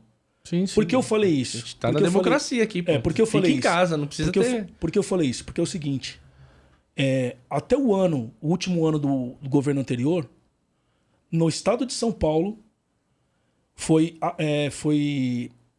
tecnicamente comprovado que os índices de homicídio caíram. Mas agora você fala? Na última gestão do último ano, em 2022. Na gestão estadual ou gestão federal? Não, nas duas gestões, na gestão presidencial e estadual. Então, porque a lei vem do Congresso, não. Sim, mas só para eu entender, e eu acho que quem está em casa entender. Você está falando que na gestão do governo Bolsonaro, que liberou o CAC, os crimes caíram. De homicídio, sim. Isso é número? É isso que eu queria entender. E ele sabe que é verdade. Mas foi por causa disso? Peraí, ele não está falando causa e efeito? Na minha opinião, sim. Na minha opinião, sim. Sabe por quê? Todo mundo fala assim, se todos os CACs andar armado, vai ter uma matança. Não, cara. Eu não penso dessa forma. Eu acho que existe exceção. Óbvio que existe. Tá? Eu acho que você tem que ter limitações para você portar uma arma. Certo? É a minha opinião. Você não vai num bar, você sendo CAC, armado. Você não vai numa balada armado. Entendeu? Sim. Ah, mas eu tenho arma. Então você vai no estacionamento, você vai guardar e deixar sua arma trancada lá e leva a chave, velho. Essa é real. Você não tem que entrar armado em qualquer lugar, não é liberado assim, em geral. Entendeu? Eu sou a favor? Sou a favor. E tá constatado. Outra coisa, se o criminoso ele tem a certeza que o Estado ele tira a liberdade do cidadão andar armado, o que vai acontecer? O que ele vai pensar, o criminoso? Ele tem uma presa fácil. Então peraí. Porque o criminoso, isso já é constatado. Quando eu atuei no 96DP, que eu participei lá do Instituto Sol da Paz, que eu ganhei o prêmio Polícia Cidadã, o que acontece? Eu fiz um estudo e assim, a maioria das vítimas de roubo que é abordada pelos criminosos, ela não vê o criminoso sacando a arma. Olha que negócio louco. Quando ele pensa, já está abordado. A maioria das vítimas. Quando você está armado, já é o contrário. Você está sempre... Você está sempre alerta. Ele é policial, eu também sou. Eu não vou dizer que isso é regra. Existem as exceções, não é regra de conduta. A nossa regra de conduta, como policial, é ficar sempre alerta. Então, por exemplo, às vezes a gente entra num lugar, ou a esposa dele, ou um parente meu, namorado, essas coisas. Nossa, mano, você parece que não tem nada. Tá assustado. Tá assustado. Por quê? Porque é o seguinte, você tá ali... Você não pode ter um elemento surpresa. Perfeitamente. Então essa que é a questão. E eu vou falar a real, não foi só o homicídio que diminuiu. Foi o roubo em geral que diminuiu. Entendeu? Então, essa questão é uma questão assim, que tem muitas pessoas que vão concordar comigo, tem muitas pessoas que vão discordar, mas... Frontalmente. Mas é um critério... Mas frontalmente, então, assim, no nível... Então, mas é um no nível, assim, não, total. Então, assim, ó, isso é legal. Isso é legal, porque eu fiz a minha colocação. Sua colocação a gente, também. A gente mudou um pouco essa... eu até te interrompi, desculpa, agora você pega o gancho. Eu falo demais, desculpa. Não, só para Sua visão, Lino. A gente tá aqui concluir pra a questão isso. dos homicídios de 99. Sim. Que hora que diminuiu? A hora que você deu atividade para a comunidade. Que é a parte que eu falei que eu concordo, que tem que ter atividade, Sim. centro de lazer, enfim. E teve uma segunda medida, que foi o fechamento dos bares Às 22 horas. às 22, Isso que não aconteceu em tinham, Buenos Aires. que não tinham isolamento acústico, estrutura de segurança Exato. e toda a documentação de alvará. Então, quando você fechou os bares que não tinham condições de ficar aberto, não foi Isso proibido. aconteceu em ter São bar. Paulo também? Chegou Hã? na época que Não. às 22 horas? Não, não. Na Porque eu lembro verdade, que em em Budas município. Artes, Geraldo Não. Cruz... quando foi- Diadema também tem. não. Diadema Quem teve. começou, o pioneiro foi Diadema. Diadema. Foi Diadema. Aí a gestão municipal de São Paulo da época adotou isso na capital. Diminuiu Então, os índices de Não, homicídios. não diminuiu. O Capão ficou 4 meses sem ter um homicídio. Nossa. Aí, agora é a parte que eu falo que eu discordo frontalmente, Fernando. Aumentou o índice de pessoa armada lá para diminuir os homicídios? Vamos investigar. Estamos investigando. A gente não teve algum aumento de arma lá para diminuir os homicídios? Para zerar? Para zerar? Mas, então, o que eu mas falo? olha só. Ah. Vocês são os investigadores, eu tô aqui só para apresentar o podcast, inclusive. Inscrevam-se, vai no sininho. Daqui a pouco tem que falar do Unicid também, senão eu esqueço.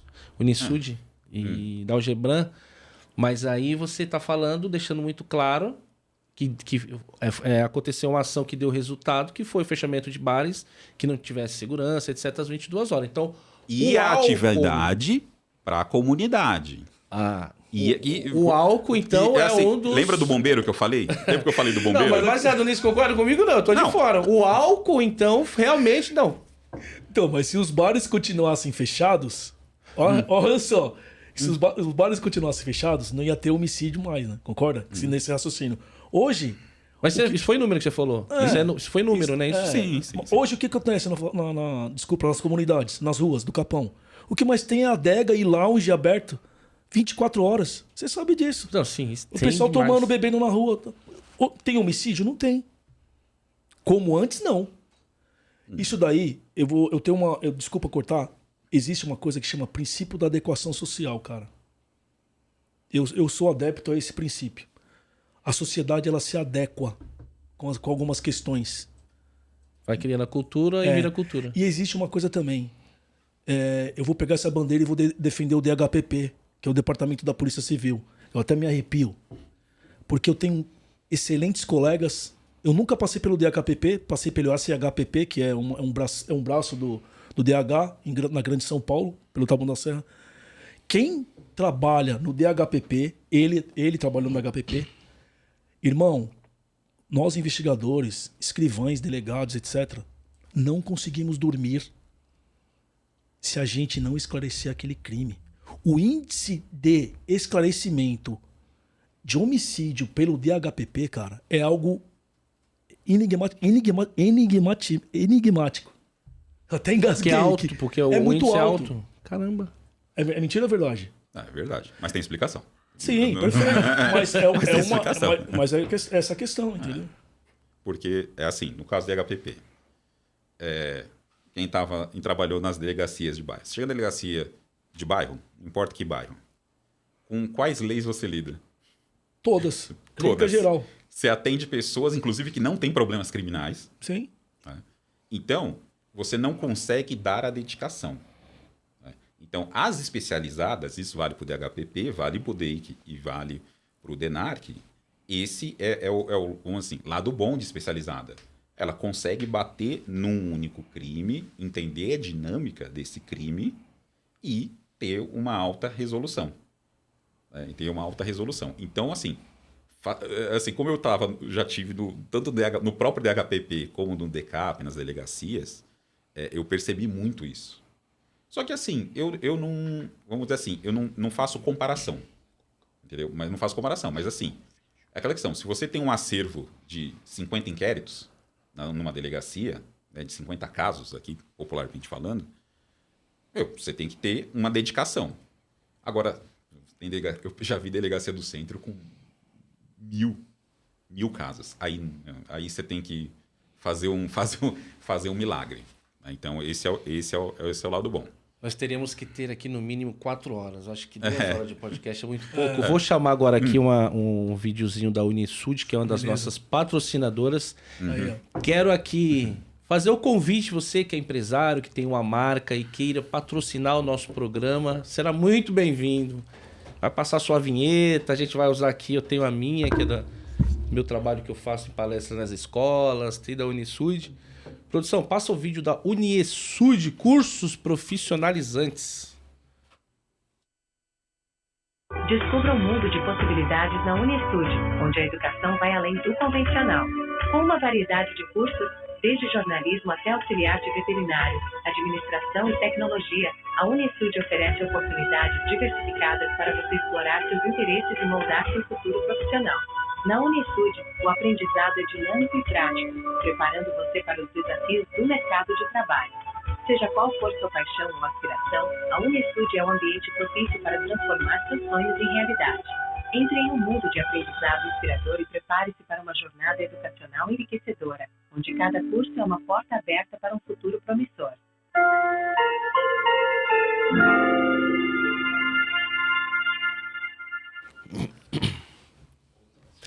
É isso aí, galera. Acessem lá www.uniesud.com. São mais de 100 cursos profissionalizantes. Você escolhe lá. Inclusive, vou dar uma dica.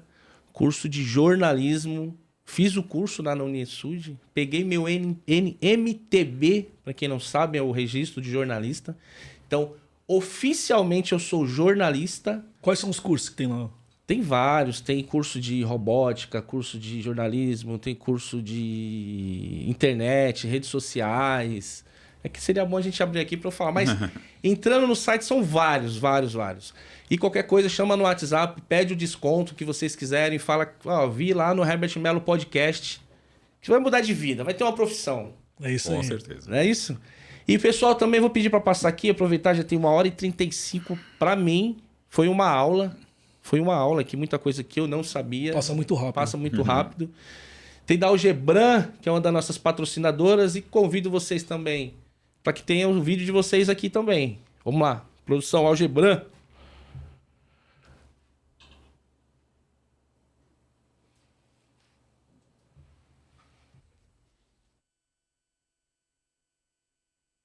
De engenharia com a Algebran.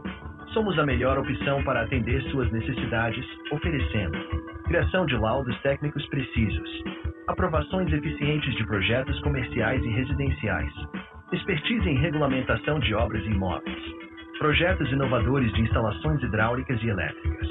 Na Algebran, combinamos conhecimento técnico especializado com comprometimento, garantindo soluções sob medida para o seu projeto. Confie em nós para transformar ideias em realidade.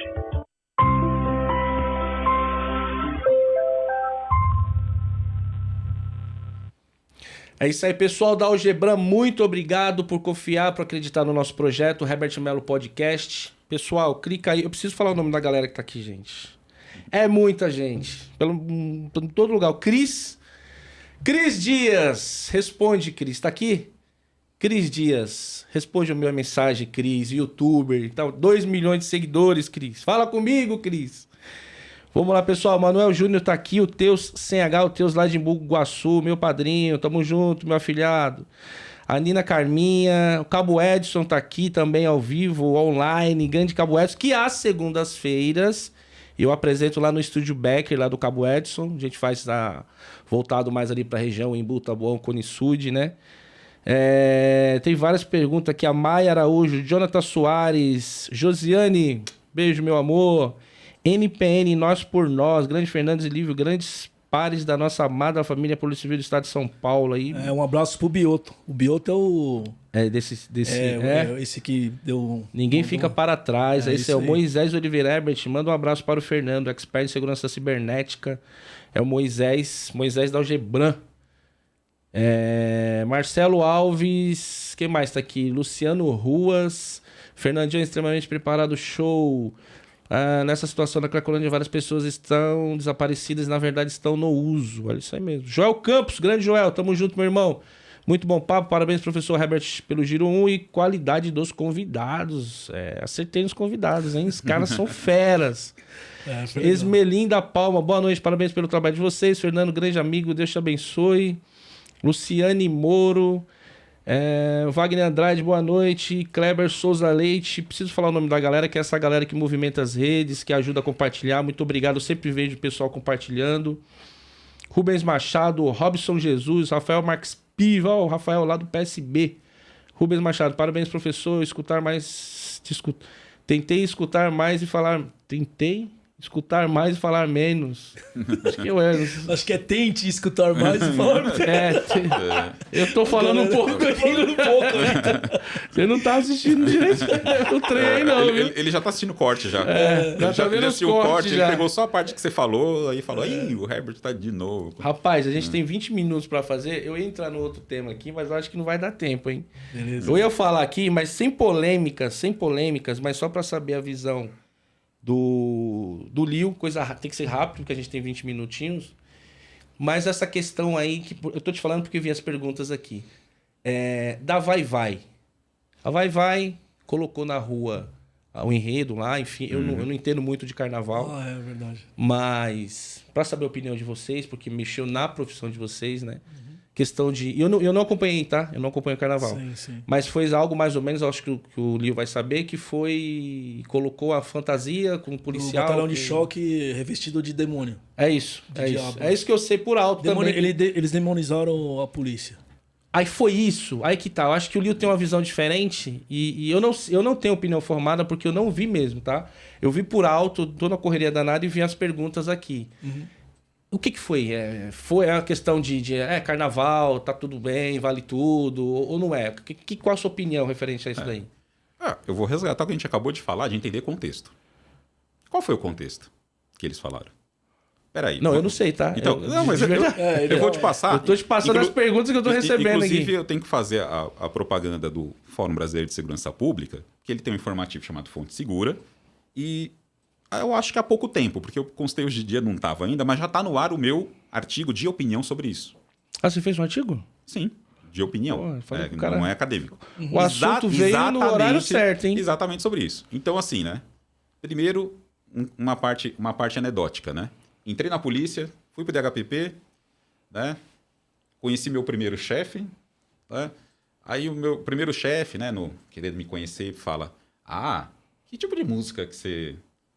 Que tipo de música você gosta, né? Aí eu falei: rap? Nenhuma dúvida. Falei: meu, quem passou infância e juventude na Zona Sul, no Campo Limpo, Tabuão, Educandário... Inclusive, Mano Brau, Paulo, Mano Brau, está convidado pra gente bater um papo aqui. Viu? Aí a resposta desse chefe foi: mas você não pode ouvir Racionais, porque é música de ladrão. Aí eu falei: então, se você acha que rap é música de ladrão, eu acho que você não escutou. Então, na época, o Racionais estava só com o LP chamado Holocausto Urbano, o primeiro LP. Né? Teve as 2 músicas no Conexão Black, depois teve o álbum Holocausto Urbano. Então eu falei que esse chefe já não entendeu. Só que esse chefe já me deu um recado. Já me deu um recado de que era a opinião, vamos dizer assim, média sobre rap. Aí beleza, o que o Racionais faz? Denuncia o cotidiano da periferia. Aliás, o rap faz isso desde que lá com o Grandmaster Flash, o rap faz isso. Né? Denuncia. Tá bom, esse grupo fez agora 30 anos, se eu não me engano. 30 anos. 30 anos. Beleza. A Vai homenageou Racionais. O tema era Racionais, é isso? Era o hip não, hop. que eu não sei de verdade. Era o hip hop. O hip hop. Que aí o hip hop é o rap mais grafite, mais break, né? Sim. Então é manifestação. Mas assim, os principais homenageados foram os Racionais. Né? Aí Racionais ficou conhecido na grande mídia, né? Porque até então, anos 90, era assim, né? Eu tava lá, né, aluno bolsista lá no Colégio de São Bento, né? Eu era o único do colégio que sabia o que era rap. Que o pessoal lá de bermuda xadrez, cabeludo, grunge, Guns N' Roses, blá, blá, blá. Aí, que é aquele negócio que o Lívio escuta? Como é que é? É rap, né? Eu falei: é rap. É rap. Porque aquele rap tá falando de mim, das realidades que eu conheço, da realidade que minha família viveu e ainda vive. Beleza. Como que o Racionais ficou conhecido na grande mídia, né? Que não foi só. Com a música Diário de Detento. Sobre o que é a música Diário de Detento? O eu lírico da música falando sobre a véspera do massacre do Carandiru. Né? Não sei se o Fernando ou mais alguém discorda que o nome é massacre. Né? Não foi resistência seguida de morte do Carandiru. Não, massacre, processo criminal, condenações de mais de 100 anos. Então... Foram condenados os policiais que entraram lá, enfim? Alguns foram, alguns não foram, alguns foram mais. Né? E quem mandava nos policiais não respondeu. Porque ninguém quis entregar, uma questão aí individual de... Fleury era na época o governador, sim, não é isso? Que é citado na música Diário de Detento. Sim. Então... Fleury foi... Fleury, sua gangue, ele fala. Vão nadar numa piscina de sangue. Entendeu? Então, assim, a Vai coloca, falando do hip hop, falando Racionais, pegando a música Diário de Detento, que foi a primeira música, inclusive ganhou um prêmio da MTV na época. Sim. Acho que foi em 2000. Todo dia de ponta a ponta, viu? 2000, eu canto ela aqui agora. 2000, inclusive, eu lembro do Racionais receber o prêmio lá na MTV, entrou o bonde, mano. Sim, a galera. Os outros artistas, aquele negócio, entra só o artista, né? Ou só o vocalista, não.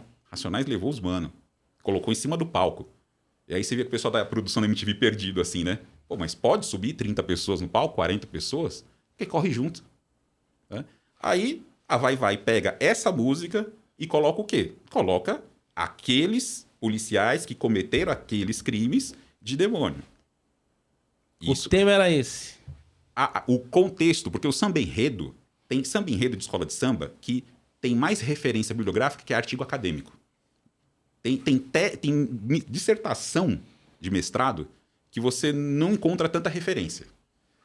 Aliás, né, lembrete para a Liga de São Paulo, que não põe esse material para todo mundo, a Liga do Rio põe.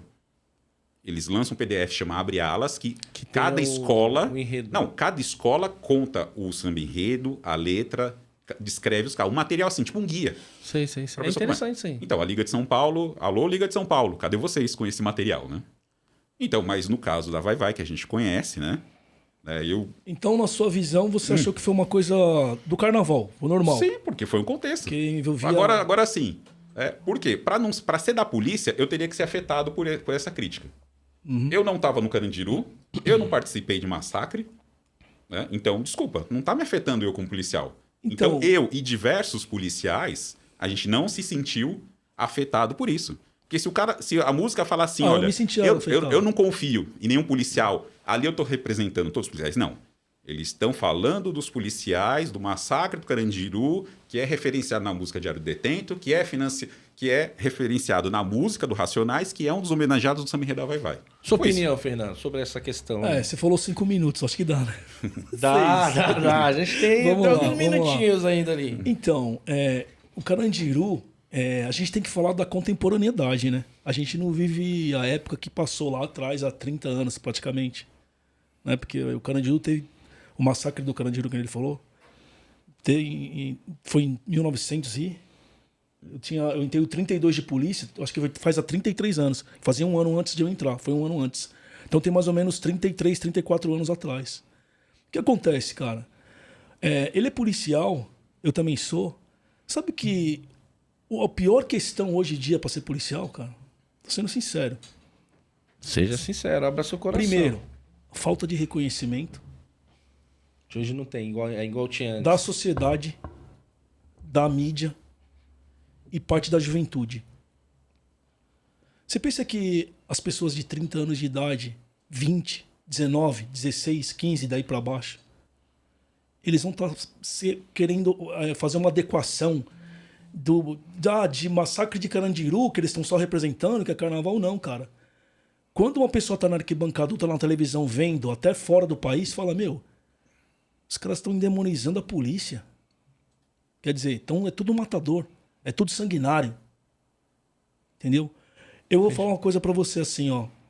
Eu não costumo entrar em discussão de questões que eu não participei. Então eu não vejo a questão do massacre do Carandiru como um massacre. Porque massacre é uma palavra muito forte. Entendeu? Ela envolve muitas questões.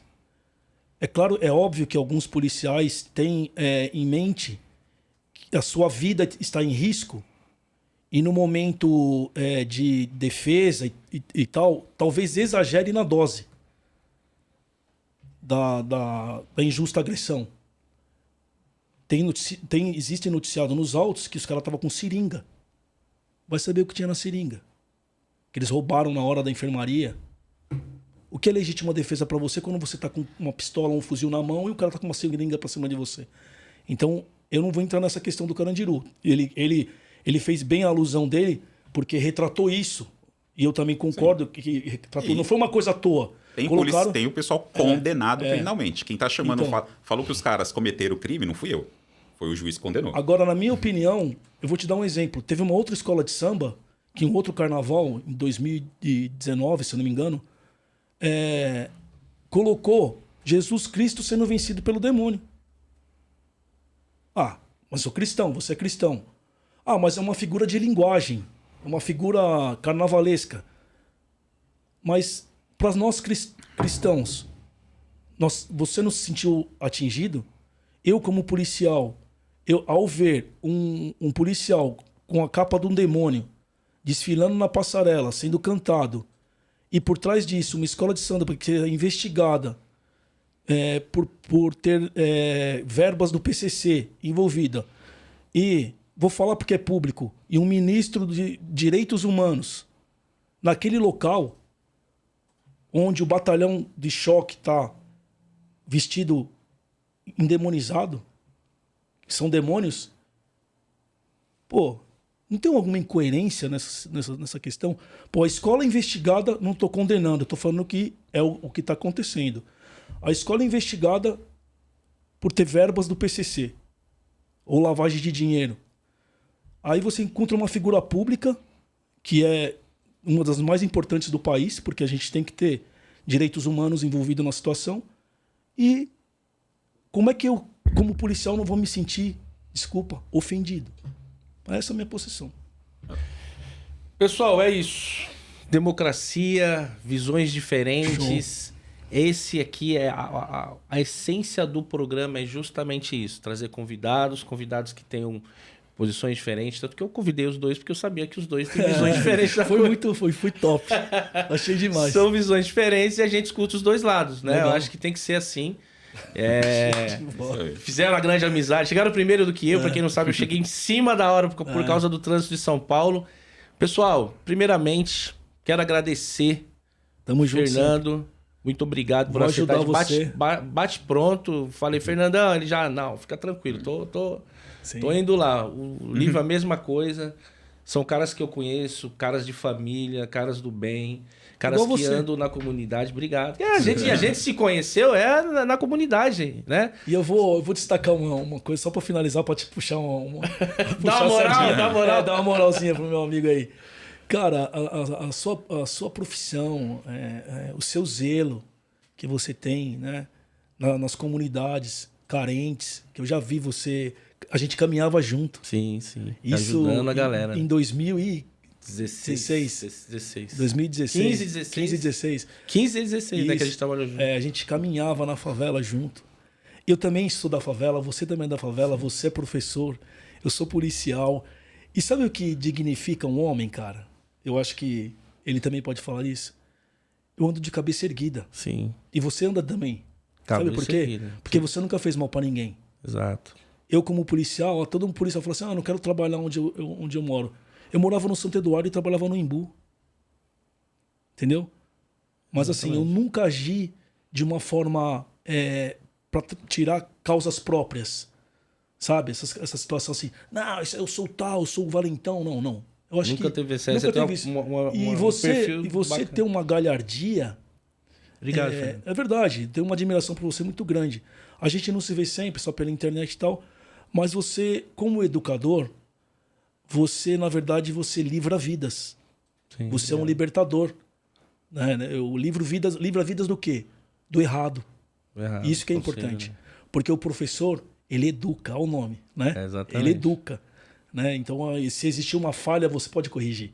Exato. É isso aí, parabéns pelo programa. Obrigado parabéns pela sua pelas profissão. palavras Tamo aí, junto. fiquei até emocionado agora. Mas falando do Fernando aqui, a gente fez muito trabalho comunitário nas periferias. A gente anda nas periferias, cara. E quem anda certo, você pode andar em qualquer lugar, irmão. Ninguém tem nada pra falar de você. Só andar certo. Meu irmão, Lívio, obrigado, cara, de coração. Eu sei que tanto o Fernando quanto você trabalharam hoje, ralaram, saíram na correria pra estar aqui. Tamo junto. E agradeço de coração. Foi de bate-pronto também. E vamos lá. Bora, tamo junto, meu irmão. Suas considerações. Queria agradecer o convite do meu professor Herbert. Não canso de falar isso. E é verdade, isso aí. Não tô falando fazendo média, não. Não tô fazendo média. Ele fala. Tem uma... Não sei se é verdade, né? Contam que no Japão, todo aquele negócio de referência, diz que só a única categoria que não precisa fazer reverência para o imperador é o professor. Então é assim, o que a gente falou aqui é educação, é disseminar conhecimento. Sim. E disseminar conhecimento não tem coisa melhor do que discordância. Perfeito. É de discordância que a gente produz. Por quê? Onde todo mundo concorda, para mim, chama religião. Quando você adere à religião, você concordou com tudo que está lá. Porque se você critica, você não é. Você discorda também. Se você discorda, não, você não é da religião. Verdade. Quem é da religião aceita aquilo. Só que o conhecimento científico, que é a minha bandeira da condição de pesquisador, né? Porque se eu não falar de metodologia, o meu orientador, professor, coordenador Ivan, lá da UFABC, ele vai puxar minha orelha se eu não falar da questão científica. Então, assim, isso que a gente fez hoje é produção de conhecimento. Claro que é. É produção de conhecimento. Hoje eu falei, você foi investigador hoje. Sim. Não foi de polícia. Não foi de polícia, mas foi do conhecimento. Então para mim, todo mundo que busca conhecimento é um educador, porque a pessoa não guarda para si o conhecimento, que não adianta nada. Ela passa isso. Não adianta eu pegar todo o conhecimento meu e enfiar no bolso. Né? Então, quem é da produção científica trabalha com isso, com a disseminação de conhecimento. E conhecimento tem que ter isso, tem que ter discordância. Por quê? É a tese, como se diz? A tese, antítese e síntese. Né? Sim. É aquela teoria mais clássica, né? Sim. Então, assim, eu tenho que ouvir o que o Fernando tem, eu tenho que ouvir o que o Herbert tem, eu tenho que ouvir o que todo mundo tem para falar. Por exemplo, Cracolândia, eu tenho que ouvir todo mundo. Mas, assim, eu vou passando, a partir daí, conforme o que eu tô vendo assim, esse pedaço aqui eu acho que tem a ver, esse pedaço eu acho que não tem a ver, esse aqui eu acho que tem, mais ou menos. Pô, o país tal fez tal coisa, produzir o conhecimento. Então, assim, a parte que eu falo assim, né? Que, tanto que você colocou ali, ó. Primeira coisa, professor. Para mim, é o ponto principal de um ser humano é falar assim, sou professor. Eu ainda não sou. Eu, por enquanto, eu sou o que eu falo... como é que o pessoal fala? Como é que é? Propagandista científico. Eu sabia dessa fala, não. Mas você acaba sendo professor também. Quando a gente mas expõe o seu conhecimento para outras não tem pessoas. nada melhor do que um programa como esse, de trazer uma variedade de opiniões sobre qualquer tema, que é assim que todo mundo envolvido vai aprender. Exatamente. Eu garanto que eu saio daqui, vou refletir sobre o que o Fernando me falou. Sim, o Fernando vai sair daqui, vai refletir. Nossa audiência te ouviu, vai refletir sobre o que você falou. Sim. As pessoas vão somar a questão da experiência delas. Falar, ó, aqui tem a ver. Pô, mas no meu bairro não é bem assim. Sim. São bairros. E até porque são bairros de cada bairro tem uma diferença. Aliás, né, como aqui a gente está com a audiência, agora não precisa aqui do Brasil, porque minha família está espalhada. Né? Uma última curiosidade, né? Nosso tempo, né? Por causa do nosso tempo. Tá chegando. Meu bisavô teve apenas, né, se eu não me engano, 8 filhos. O filho que teve menos filho foi meu avô, que teve 10. Eita. E assim, avalia que eu conheço todo mundo espalhado pelo Brasil, principalmente no Nordeste, aqui, em todos os bairros. Por isso que eu conheço tanto a Zona Sul. Todos os meus parentes que moram, conheço Osasco. Eu sou nascido e criado no centro, mas não sou típico do centro, porque eu tive todas essas vivências, inclusive lá no Nordeste, região, né? Farinhado, coisa e tal. Então a gente está com a audiência aqui do Brasil. Então, assim, isso é o que eu acho que vai ser melhor. Todo mundo assistindo, não importa onde está, no Brasil ou no mundo, vai pegar esse conhecimento e vai fazer o diálogo com a sua realidade. Eu vou terminar é a melhor coisa. com uma frase que é minha. A busca do conhecimento é o alicerce para os sucessos. Exatamente. Concordo e assina embaixo. Já registra essa frase aí, que faz aí. total sentido na vida. Como dizem, siga o voto do relator. Siga o voto do relator. Gente, obrigado mais uma vez. Pessoal que acompanhou a gente, que curtiu, compartilhou, sou muito grato de coração. Pastor Baia entrou agora aqui. Baia, pastor que ajuda a gente lá no Capão. Rubens Machado. Então, um monte de gente. Aqui não dá pra falar o nome de todos. Peço desculpas. Da próxima vez eu vou dar um jeito aqui. O programa foi bom quando a gente tem muitas perguntas e não consegue fazer todas. Pessoal, obrigado pela sua audiência. Peço para que vocês compartilhem esse material nas redes sociais, na transmissão, lista de transmissão, enfim, para a gente, né, chamar mais gente aí pro nosso canal. Herbert Mello SP também, faça a inscrição lá. Provavelmente nos próximos a gente vai usar o Herbert Mello SP. E como eu falei no início do programa, a ideia é trazer pessoas que pensam diferentes e que a gente chegue aqui, é um denominador comum. E se não chegar, tá tudo bem. Vou trazer a galera do rap lá do Capão Redondo. Já fiz o convite oficial lá pro Ferrez. Ferrez, que é do Capão, sabe quem é. Trazer amigos de lá, da cultura, diversidade, enfim. Vai ter muita coisa bacana aqui nestes 2 canais. Anotem, não esqueçam. Pessoal, obrigado, tamo junto. Beijo no coração. Galera. Até a próxima. Valeu.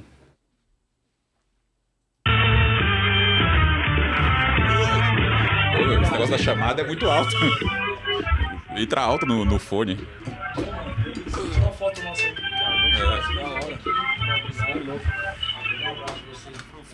Mais um abraço hoje ainda, mas vamos... Vou pedir pro Silas. Pode sentar aqui que a gente tira sentado, só pra ele fazer as fotos. Ô, Silas.